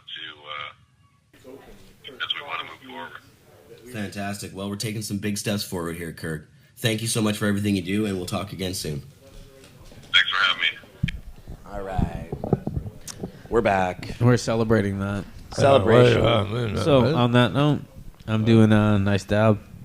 Rosin Dabs dab. away. Rosin dab. Rosin dab. That stuff is clear. Let's get the rosin cam out. Look at that. That stuff's almost completely transparent. Okay, Hey, this stuff Dr. is Claus. pretty epic, actually. People I'm are going like, to borrow your what ring and the your hell? torch, okay?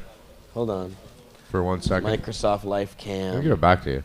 There it is. Let's check that out. Voila. Oh, very clean.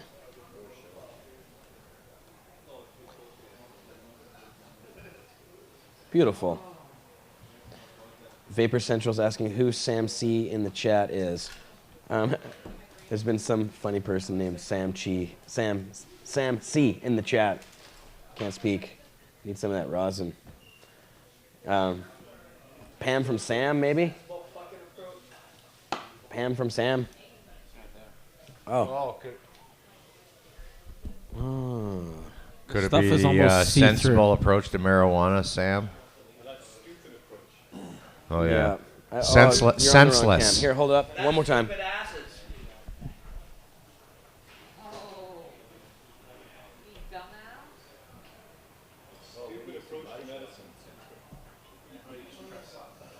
No, you can barely see it, but What's that?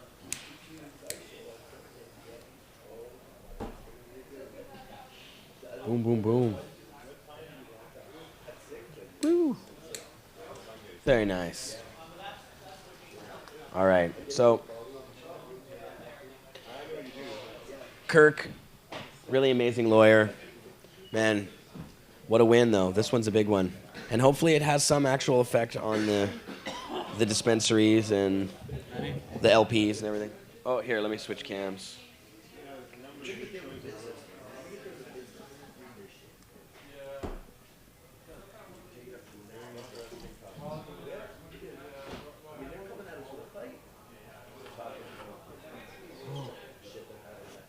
Drooling. Delicious. Oh, yeah, more.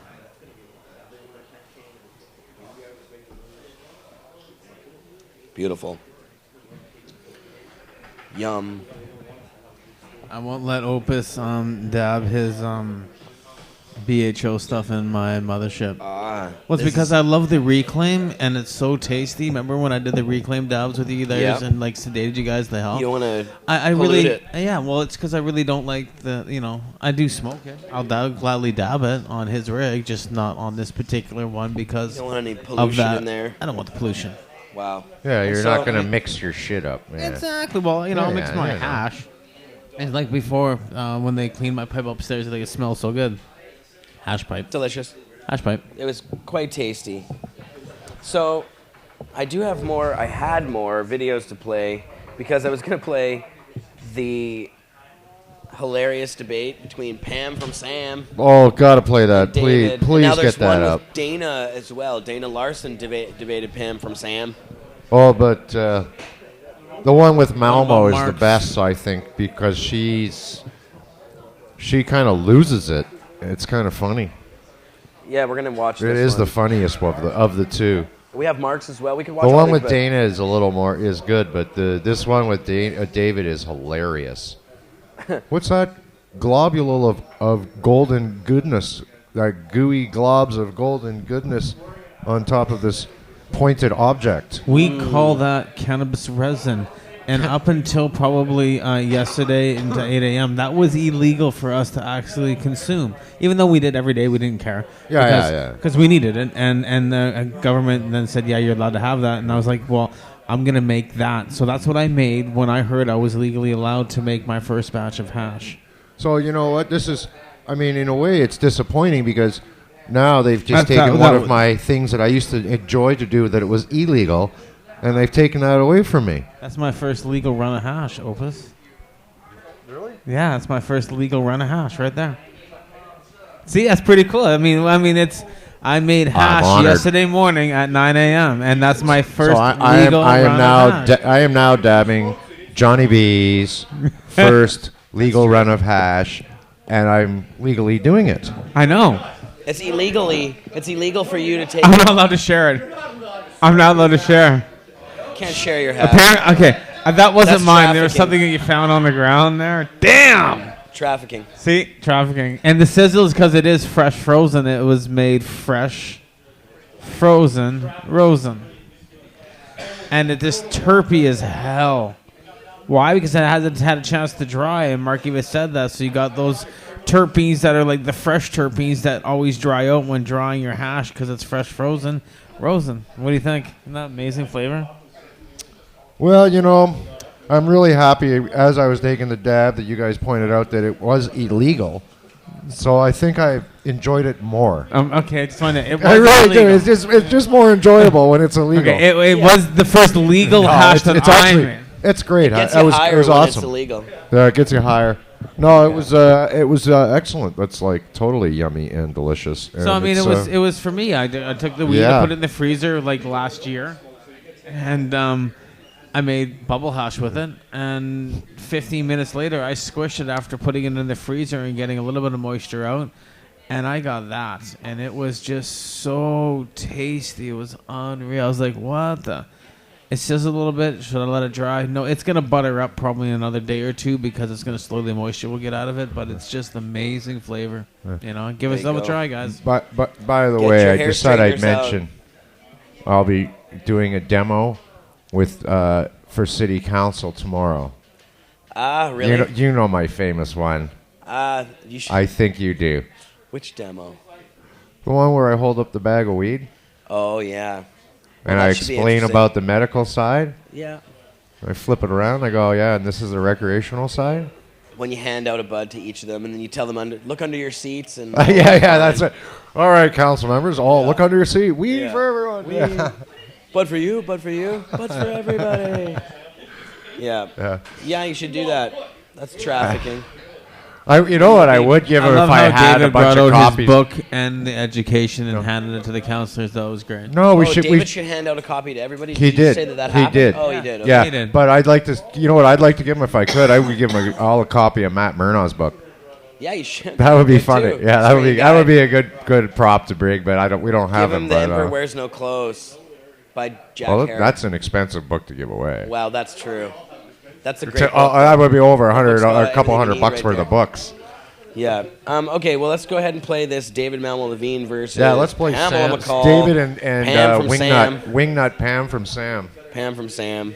There we go. Here she is. Okay, volume first. Pam from Sam. Pam from Sam. I don't know who that is. And Dave. I don't watch TV, This is so. a big issue. People have been talking about this for a number of years. People are talking about it today. They will be talking about it tonight and for the days, the weeks, and the months to come. We have two guests here with us right now. Pamela McCall, you are a director with Smart Approaches to Marijuana Canada. That's right. David Malmo Levine, you're an author. You also own a dispensary. Yes. Here in the city. Now, I suppose the starting point for all of this is that what marijuana dispensaries do is illegal right now under the current legal framework. But the city's position is that, look, they still fulfill some important service here in the city. And so rather than turn a blind eye, rather than shut them all down, let's do what we can, do what is within our power, and let's try to regulate this. Pamela, let me start with you. Sure. Is that a reasonable position? It's not a reasonable position to violate federal law. We think that the city and council, if they move ahead, will be in violation of the BC Charter and the Vancouver Charter. We think they actually may already be in violation of the Vancouver Charter. They've given out 14 licenses already. Now, if they haven't revoked those, the media reported that to them, that 14 had been discovered. If they haven't revoked those, then the Attorney General of British Columbia should come in and take over the government of the city. How do you justify breaking the law, as it were? Well, I don't think we're hurting anybody, and we're helping many people. So I think history shows that civil disobedience is the only way to end persecution and scapegoating for a lot of minorities. And the way to do that is to peacefully and with dignity resist these unjust laws. And that's what the dispensaries are. I guess the city is prepared to take the next step and acknowledge that we have a right to exist and that we should follow some rules. And I agree, we should follow some rules, but they have to be based on preventing harm to others. Which is where I would come in and say that one of the primary things that I have against the dispensaries is they're not going to be tested by anybody. The Health Canada and the Vancouver Coastal Health have said they cannot test them. They're illegal entities. For any public official to actually allow this to go through without anybody testing this product puts this city and all the taxpayers at risk of liability. If one tourist walks in there and gets E. coli, this is going to make news. And David, I want to get your take. I mean, how do you answer that criticism, not of the goal of the dispensaries, but of the process, right? The criticism being no one really knows how above board what happens in those dispensaries. I agree with Pam completely. I think there should be mandatory testing for metals, microbes, and other contaminants. But the City of Vancouver doesn't have that capacity.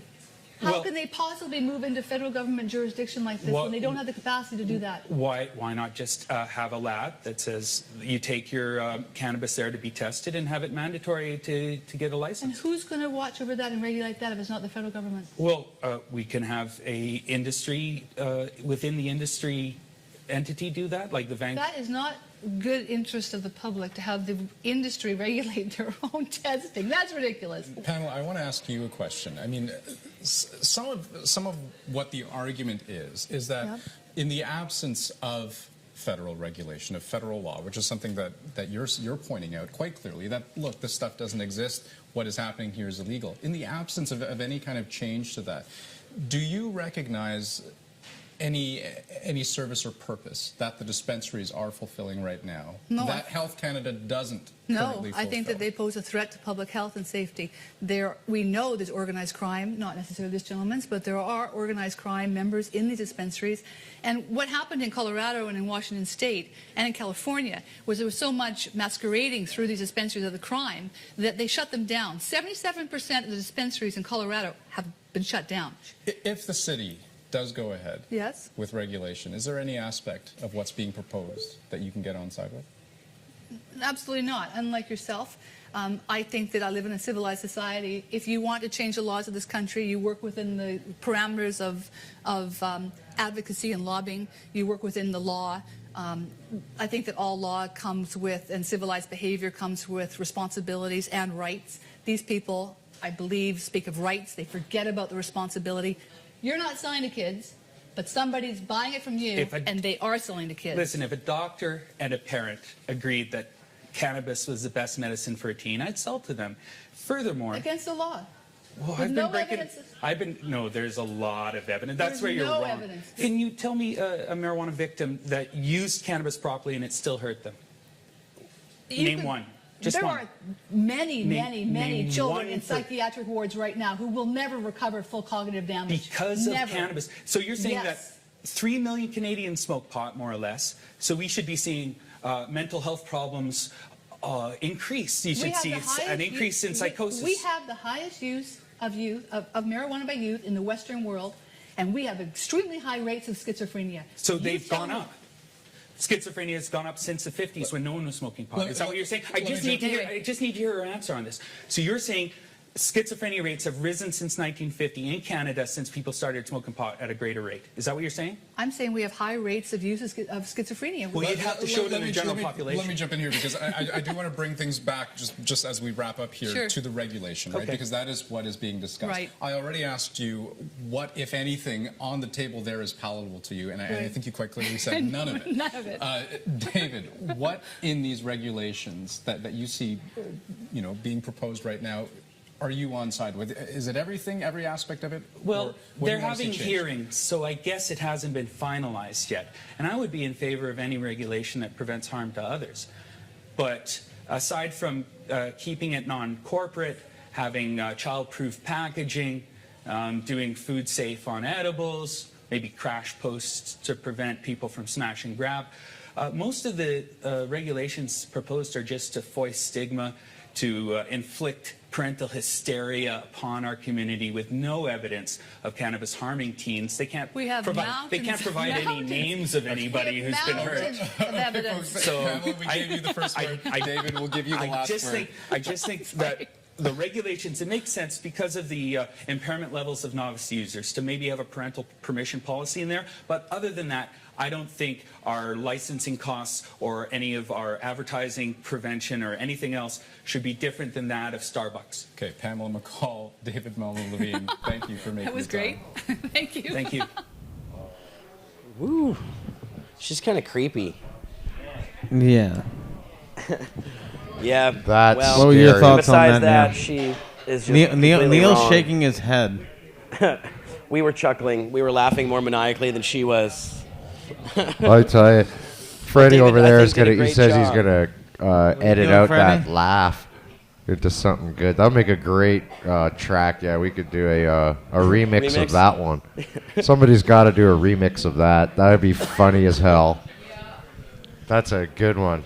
Now, have you guys seen the Dana versus Pam video? There's another video. Mr. Dana Larson There's goes several toe-to-toe. videos. There are, but this one. Now this is on the radio, though, I believe. Let's just see here. Maybe. Oh no, it's not. It's on Global News. That's global. It's global. I'm sorry, I was wrong about that. I'm not sure if they're both in studio or if just Dana's in studio or what, but maybe Pam's going on? on the phone or something. It But, basically was covered in every news media, Global, City, Yeah. Let's watch this one too. CTV. It'll be fun. Let's see Dana versus Pam. It was a very packed house at Vancouver City Hall last night. City Council began a public hearing into a proposal to regulate marijuana dispensaries in the city. About 170 people signed up to speak, and the meeting only managed to hear from 17 of them before calling it a night. City Council will resume the meeting tonight, but it could go on for days. There are now close to 100 medical marijuana dispensaries in Vancouver, and the city is proposing new regulations to license them and control their rapid growth. Pamela McCall was one of the people there last night. Although she is not signed up to speak, she is with a group called Smart Approaches to Marijuana Canada, and she joins us now from Victoria by phone. Hello, Pamela. Hello. And Dana Larson is a marijuana. We talked about it back and forth for a while, and the guy was at least having dialogue with me. So in the effort of keeping the peace, I said I won't do that. But what I did do is I went back, and they have stairs going up to his office, about 6 steps. Yeah. So I did the face of we're all the back stairs. on. We're back on, boys. Neil Magnuson. Oh yeah, I was not to be deterred. Didn't mean to interrupt your anecdote, but we are back on. Yo, we're back. Hey, Pot TV, how you doing out there? Sorry We about have the major crashes going the on crash. here today. What's Half of the internet cabling has been replaced here by Shaw. We're waiting for him to come back and do the other half. We just wanted to mention that because I know there's been a lot of people saying your internet something's wrong here. So by the way, we really should just is, mention yeah. it is being fixed. Yeah, it is. Yeah, we're on it. So Hey, Freddie, could It's you bring been me like my a piece of year paper of it that's being right there like underneath my longer of thing? them screwing around Could you and bring me not that actually piece of coming to paper fix it, underneath so my? Yeah. Finally, that's they it there. determined what it was, but Thanks a lot, Freddie, my fellow UCAN founder, buddy over there, awesome activist. We got an event coming up on Monday right across the street. We're going to talk about the Magna Carta. 800 years ago today, they signed a document to give the rights of maybe hold it a little search bit and away, seizure teeny tiny bit. That's a little heavy. to some barons when the king There you had go. been defeated or whatever back 800 years ago, though. That's pretty cool. And it's a reason to talk about lots of different things. It's a reason to have a party. Crop King Seeds is going to be helping us out. Love Crop King Seeds. They do so much for our community. They sponsor so many events. Check them out. If you have any thought of getting seeds, go to Crop King Seeds. They got amazing genetics. So, yeah, this is the event here. I don't know if you can see that. I'll probably show everybody the event. I'm gonna come over there and talk about what a waste of time it is. No, I'm just kidding. Well, there are current, things for sure. I mean, and that's this is not the what thing. I would come and talk about. That's not. Well, a it good relates use of to my time either. I would come and talk about something else. Right. Well, it relates to laws that protect or things that were put in place to try to protect people, right? Of course. And I understand what the it Magna Carta is about. It's relevant to today because today we live in a world where many of those same rights are being taken away from us.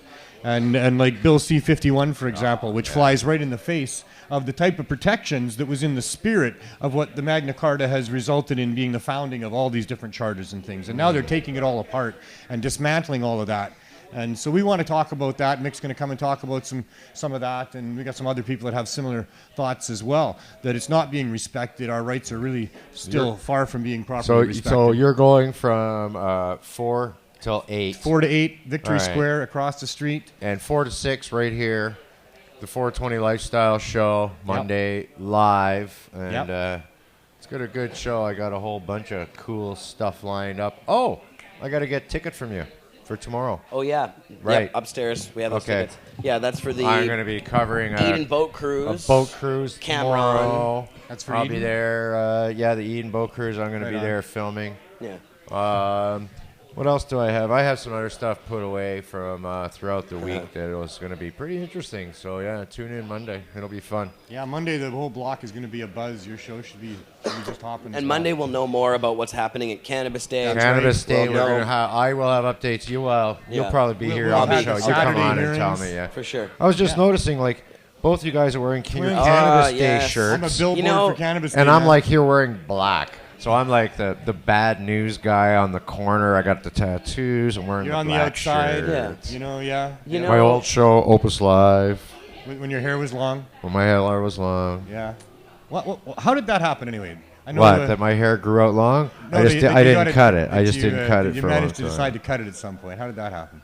I just made the decision. I see. It was just random. It's good. Yeah, Totally it was random. Just thinking about it. Had a dab and. I was just thinking about it. I said, I think it's time for a change. Was it hot that day? No. It was in the fall. It was a nice day and all. Just thought about a change, and then said something to someone, and I got someone who said, "Oh, I do it for nothing." He's a hair stylist, and talked about donating it to kids, which was done. Cool. I had more than enough length. Yeah, you had good hair. And so I had looked up all that, and I actually went with not the one that usually people do, the American one, but I went with a exclusive Canadian charity. Oh, there you go. So that was something else that I made sure of that. I think you should do a Halloween costume, a Mick Halloween costume of old Mick, and you could have the long hair with the old Mick on your shirt there. Or go as Howard Stern.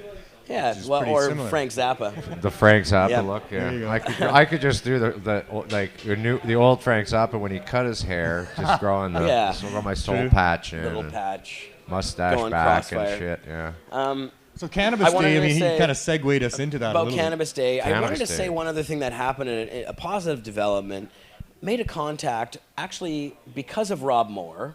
Yeah. Rob talked to a police officer and passed on information to me, and it was an awesome thing because this police officer ended up being a really great guy. He's one of the ground operations guys who does special event stuff or does stuff in the city, and he said that no matter what happens with the city, they're going to do their best to facilitate and to make sure that the safety's dealt with properly around, and if we need help with anything, to give him a shout, and we're going to work together on that as well. So there was a positive development there, and I think the VPD wants to work with us, and I believe the city does too. Yeah. But I think they want to avoid a scene, guaranteed. Yeah. I think the city was just freaking out. No, they don't want a scene. This is trying to this is intimidate this is a national holiday. The last thing That's Vancouver wants is that blemish. There was a big scene on Canada Day. Their policing is already stretched really thin that day. No, that'll make headlines worldwide. It's a bad move.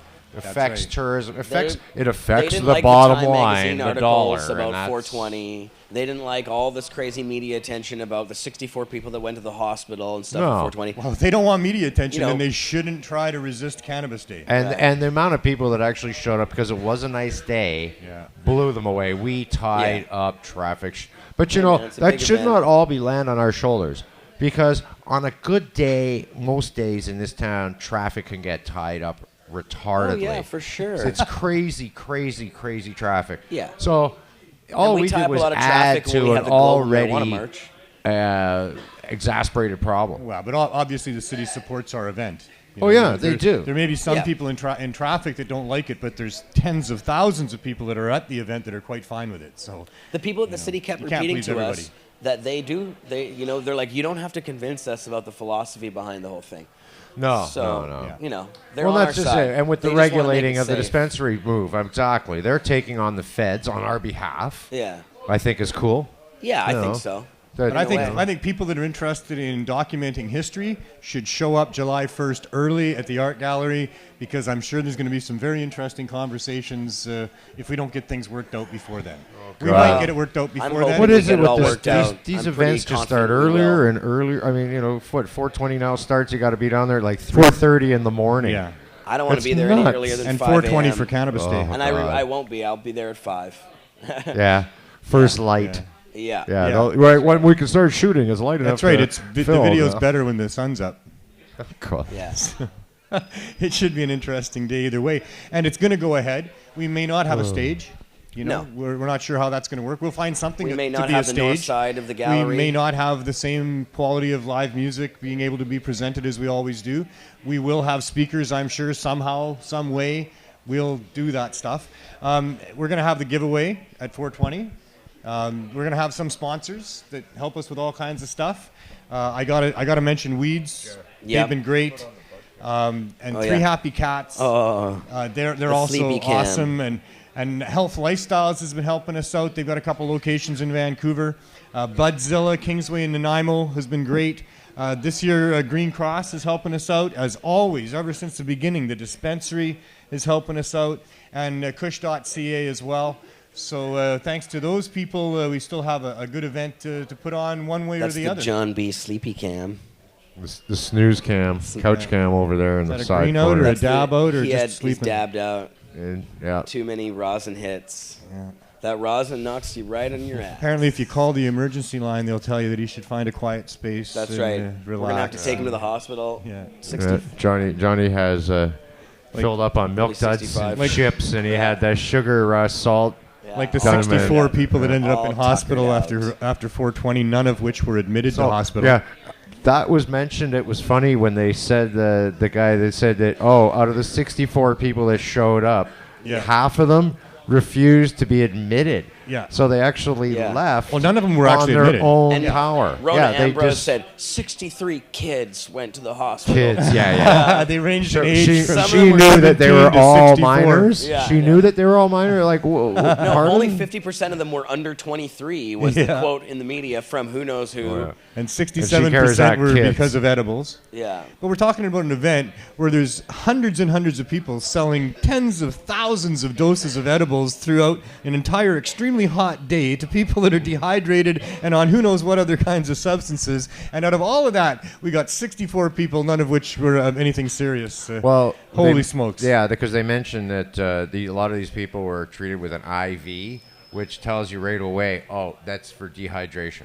Yeah. Like they don't give you an IV because you've ingested something and you're having an issue. No, they give you IV for dehydration. And leave it up to Guaranteed CCN that was an issue. to clarify things and give you the update, because you won't hear this in the mainstream media.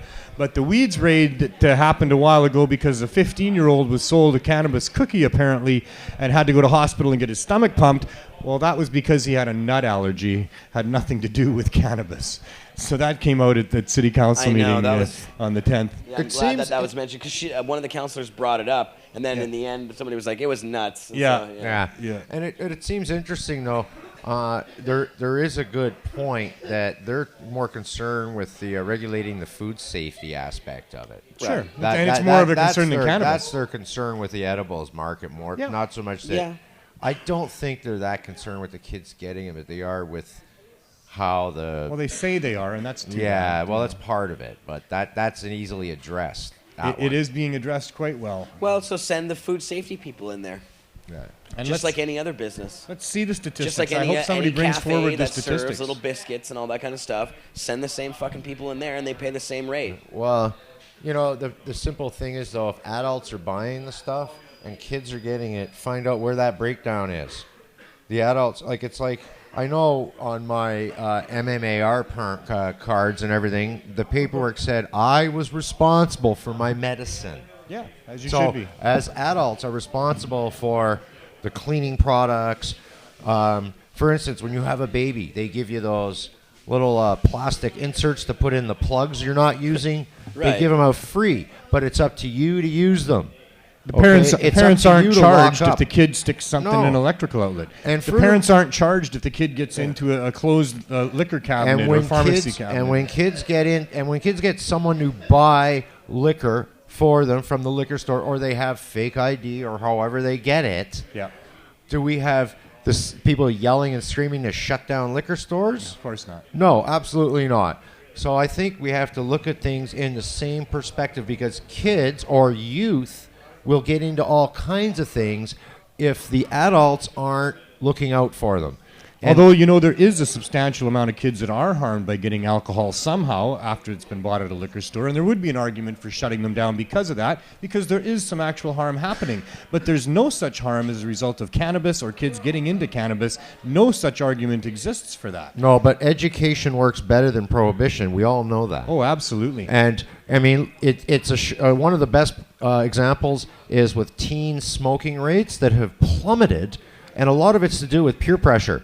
Is that teens who start smoking, their friends will look at them and call them like, "Are you fucking an idiot? Are you?" They make fun of them. It's now you're ridiculed. You're not cool. It's become uncool to smoke. No, it's totally uncool. Because everybody, it's weird. Because of education is what I'm getting at. Kids are smarter these days. And kids are smart enough to know that's the truth. Tobacco is really bad. It was one of the flaws in Vancouver's 4 pillars is that they had enforcement in there and they didn't have education in there. Yeah. There really should have been education and not enforcement, because, like you say, it's education but that's that has plummeted the rates. But that's national statistic. That's not just provincial. That's national across the whole country.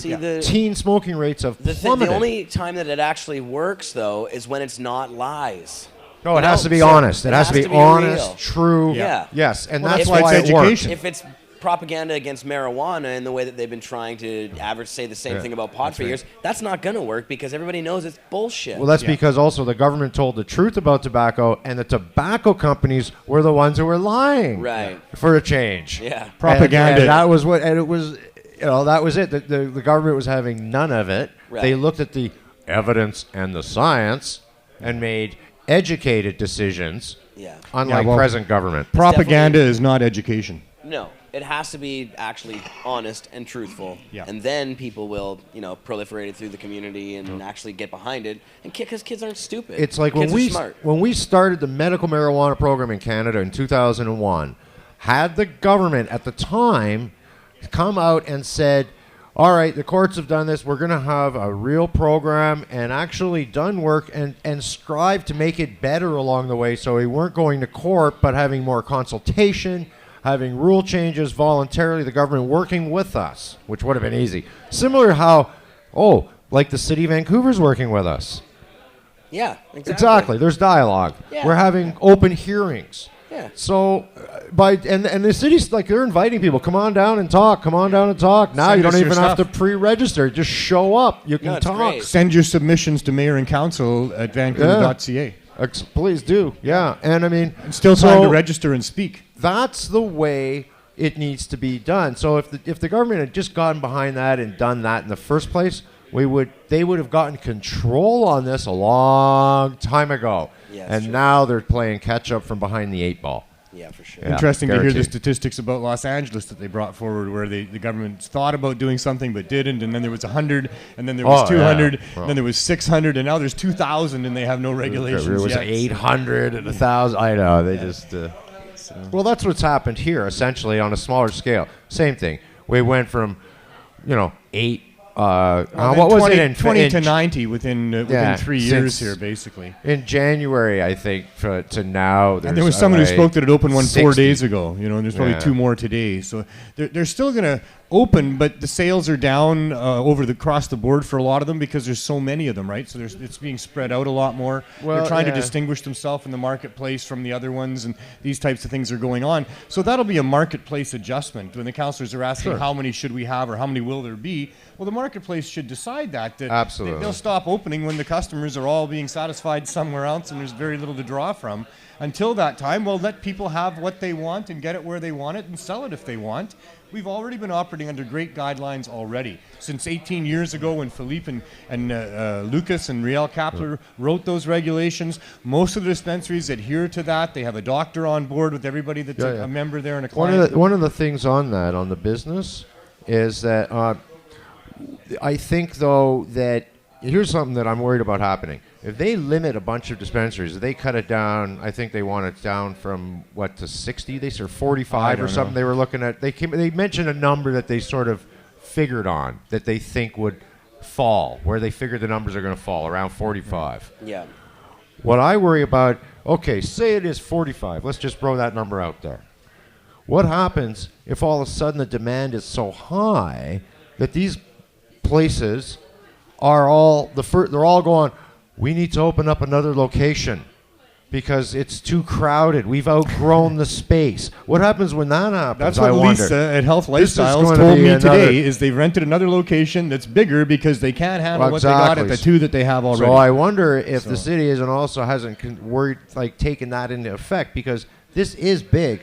But I do know, I've heard a few people in the business say, including Dana Larson even, that he feels we've reached a saturation point with the amount of dispensaries that are actually operating now, that it's not really feasible or going to be real profitable for many more to open up. They'll realize, especially the newer ones, there's just too many now going. That there's not enough locations left. You're too close to another one. I can't know the books of all of them to know, but we'll let the marketplace decide these things, is what I say. With having a restriction of how close they can be to each other, there's no reason for a government regulation on that. I mean, we have all kinds of cafes serving liquor right side by side to each other up and down the streets. That's a thing for business owners. It's about competition. It's a business decision. Free market. The city doesn't need to be involved in that one at all. And as I pointed out to City Council with respect to keeping them away from schools and community centers, there's no need to do that. And if you do that, you're going to have the kids much more curious about what it is that's being kept out of sight from them, because they're going to know that's happening.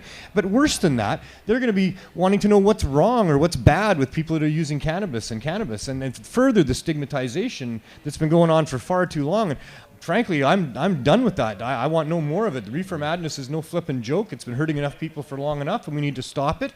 And Vancouver City Council has an opportunity to stop it. It's stopping. I mean, change is constant. Not with these regulations that they're proposing. It's being continued with many of those. Hang on, Neil. One of the things you got to understand, regulations. We've been calling for regulations, legalize, regulate, educate, medicate. For forever. Yep. And I have always been I'm on record for saying this. Because people always talk about, the government will regulate. I said, hey, when we get regulations, we're not going to like them. But that's okay, because it's just like the drinking age or driver's license requirements or any other regulations that we adhere to today.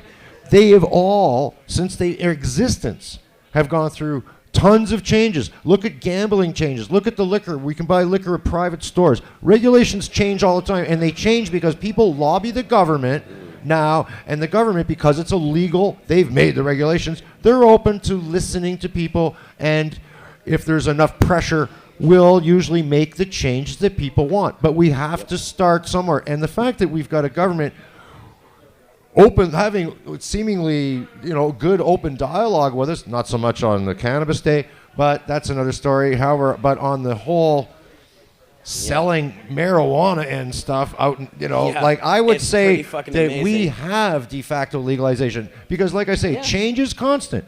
Well, it's just a matter we of don't have medical we don't have those regulations right now. No, but we've got those regulations proposed by the opposition to us, which are the police, the coastal health, and city staff, and all of those fearmongers that think there's harms to society and harms to children. Those are the people that have put together these proposed regulations. The city has heard from them. Now they're hearing from the other side. And we're going to straighten all that out. I understand that it will go through changes and we'll get it better in the future. But I'm here, and David's here, and Kirk is here, and all these other great people that have done a lot of work. We've been working on this too for a while. Yeah. We're here to help them get it as right as we can the first time. Oh, of course. And that's what we want. I don't want to see one dispensary have to close. That's why I'm speaking. I don't want no dispensaries left behind at this one. They've not hurt anybody. Each and every one is there providing a service in their neighborhood, and they should not be harmed. If the status quo isn't harming anyone, then an action by our public servants shouldn't result in harming anybody. So I pleaded with the city council, and I sent them a letter last night, which was my presentation plus more, because I wasn't limited to 5 minutes, so I could expand on some things and add some more. So I think I covered all the bases with them, and I sent that to them last night at 3:30 in the morning, because they asked people to do that, and I think everybody should do that. Mayor and council at Vancouver.ca. So. Yes. Mayor and council at vancouver.ca. And you can still get on the speakers list. And I'd love someone to put together some statistics to compare what the cost is, for example, for policing of Granville Street on Saturday nights or something like that, or what the fireworks cost, or a BC Lions football game. And those kind of stats just presented to them are very, very powerful. Yep. And there's still time to get on the list. And if you want something to do to help the movement, you can present to City Council a bunch of great Put in stats. an FOI and you request can- to the city. I'm sure if you you can wanna find watch- that out easy enough. If you want to see what's already happened down there, you can watch that live, or I mean the recorded versions Archived. on the city's website, and you can watch the live version tomorrow, 10 a.m. 10 a.m. City of Vancouver.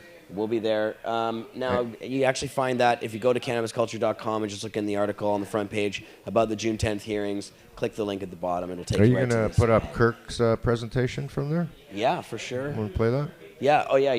I have I'm- I- mixed version of Kirk's. We're gonna play that before we go. I just wanted to mention Redbeard is in the chat here. The Hey, Glass Patrick. Gathering. What's up, Redbeard? Redbeard. But Glass the Gathering Glass coming Gathering, up. June 26th to 28th. Concentrates Open's going to be there. Concentrates Open. We'll be there. Yeah, Pot TV man. will be there. We're gonna be hanging, recording as much as we can live, doing the whole thing. Awesome, It should be man. a lot of fun. Oh, man. I loved it Always. last year, the year before. Or wait, did I go? Can't I You don't guys remember how have many good years I've time. gone now, but what's that? Yeah. Have fun. Yeah. Oh man, it's awesome. Back to nature. Community. Yeah, Redbeard's I still mean, there. just, oh. And you can watch Redbeard tomorrow. The Redbeard show is 4 p.m. every Saturday on Pot TV. Now, I'm hoping he's doing it tomorrow. I'm pretty sure he is. If not, tell us in the chat, Redbeard. Puffin glass. And I'm gonna Or no, bring up- puffing on glass. No, like he's blowing glass. That's what he does. Puffin glass. Puffing glass. I'm not touching that. I'm just fucking with you, That's Redbeard. hot. I had to. So this is Kirk gave a really great speech in front of the city of Vancouver, and this is your recording of not just Kirk inside, but also the people outside beforehand, that kind of thing. A couple people outside. David Mamo Levine said a few words. Don Briere as well. David was great. He gave everybody, all the councillors and everybody And, that came to the meeting, and- got and- a copy of his book Yeah, that yeah. totally trashes the idea that cannabis harms the developing brain. Also, Johnny B speaks in it there. Yeah, And he I also just have to gave them scroll the down a books bit there. on cannabis use for There it stress is, there and it is. anxiety. Which one? 9 minute? Depression. Yeah, This is it, that's yeah. it there. Yeah. Yeah, great. Okay, we're going to play this in just a sec. So now you can find these videos. We'll put this one up on Pot TV as well, but you can find all the videos that we played, the ones that we're debating Pam McCall and those other ones, on the front page of Pot TV. Actually, Chris Goodwin's been doing some great work over the past day of clipping out videos, a bunch of media appearances and stuff. Yeah, he's been awesome. He's been Yeah. on it for us for the Senate and media stuff and all that. Yeah, Way to go, Chris Chris. from Thank Vapor you. Central, awesome guy, amazing activist. Fucking right, Love Chris. Chris. Yeah, and And so a great producer. yeah, Chris is awesome.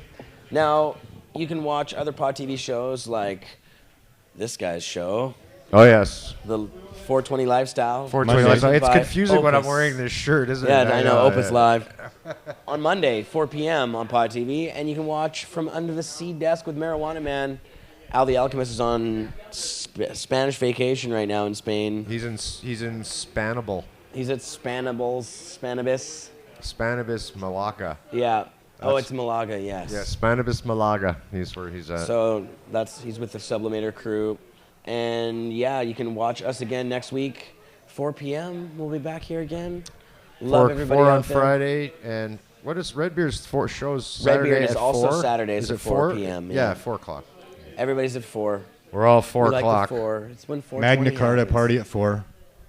Thanks to Crop King Seeds for that. Yep, and Budzilla, Crop King. No, just Crop King for the Magna Carta party, although the Marijuana Party of Canada is also going to be there representing. Who's But the for, list of- for Cannabis Day, our sponsors are Weeds Cross. and Three Happy Cats, Health Lifestyles, Budzilla, Green Cross, the Dispensary, Kush.ca. Oh, Kush.ca is on the list. Yeah, they're on the list. Did they actually- Fingers crossed, actually. Oh, I see. You know, putting him on there because I trust him because So wait, he's are helped these the out list every of people single that we year expect, or that are No, actually just- are? ever. Just the one is still okay. not just expected but promised, and you Yeah. know, Kush.ca has been a sponsor of these events for years and years. They've never failed. Yeah. So I knew I'm- Budzilla had thrown in, so. Yeah, and 3 Happy Cats is in 3 there, Happy right? Cats and the Green Cross for Green the first Cross. time this year. They've been doing awesome work. They were the second dispensary ever in Vancouver. There was an attempted takeover one board from another within the Compassion Club back in the day, back in 2005. And I went there with David to try to mitigate that, and I ended up advising the one group that maybe they should go and start their own club. And they said, oh, we don't have money for that. But they had told me that they had many of the patients of the Compassion Society that were on their side. And I said, well, if you have clients and customers, then you have money and you can rent a place right away. And they did that, and that became the Green Cross, which was the second. Well, there you go. The second, if you don't count the Herb School. I think the Herb School was really the second Compassion Club.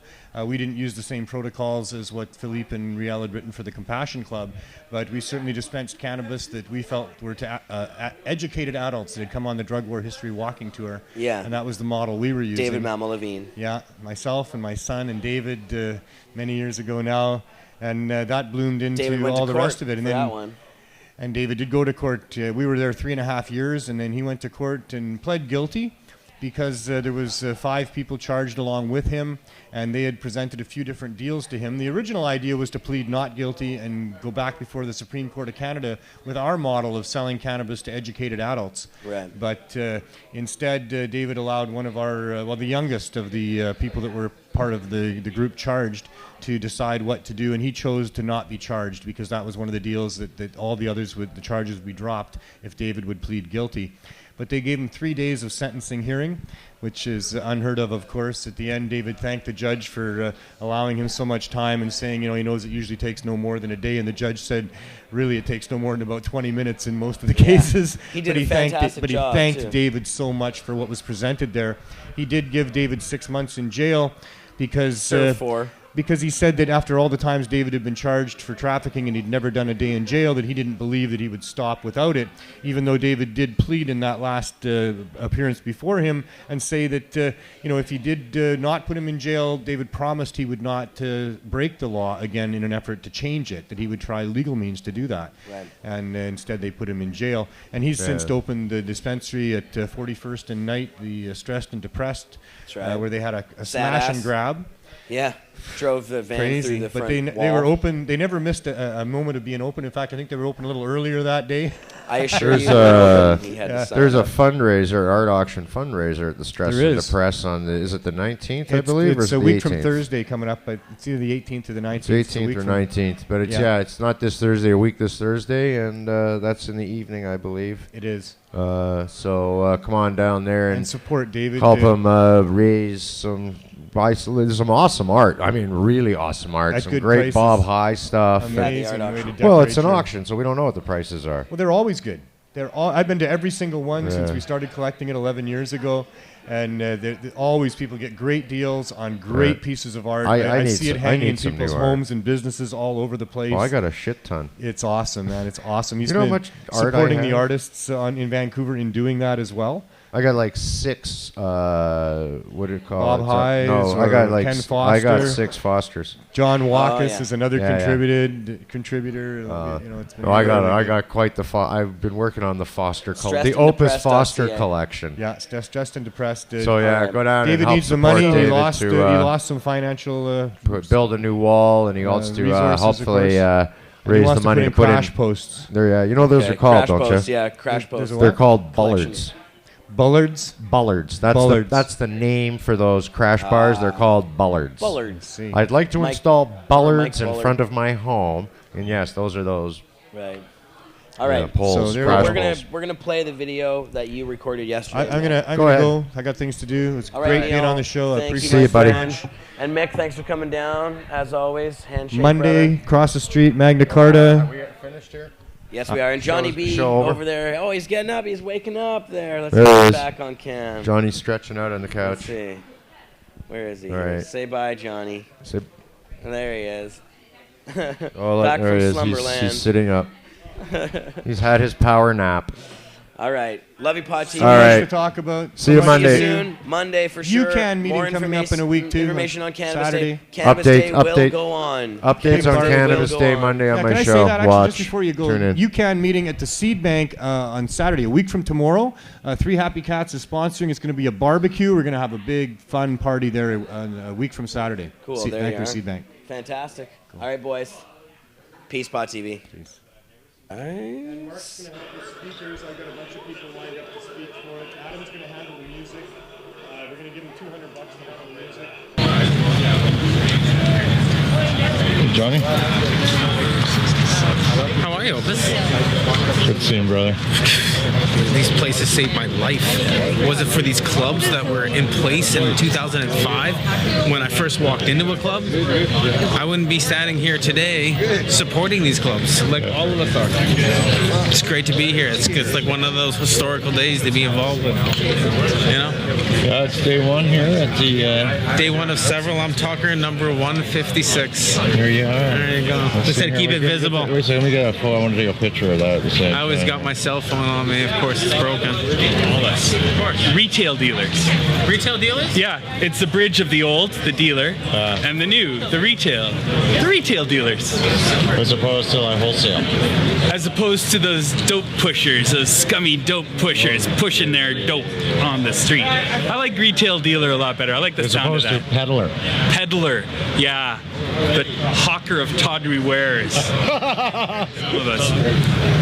Let's not throw any users, growers, or dealers under the bus when we legalize it. Hey, everybody must get stoned and have a seat at the legalization table. And a seat on the bus. And a seat on the bus, on the magic bus, the magical mystery tour bus. The cannabis. On the cannabis. There's seats for everybody. This is such a, I mean, this is all of British Columbia basically telling the federal government, excuse me, you're wrong, we're right. And it's we the people who voted these people in, and they are listening to us. Isn't that amazing? That's democracy. You know, we have people who died fighting for the democracy.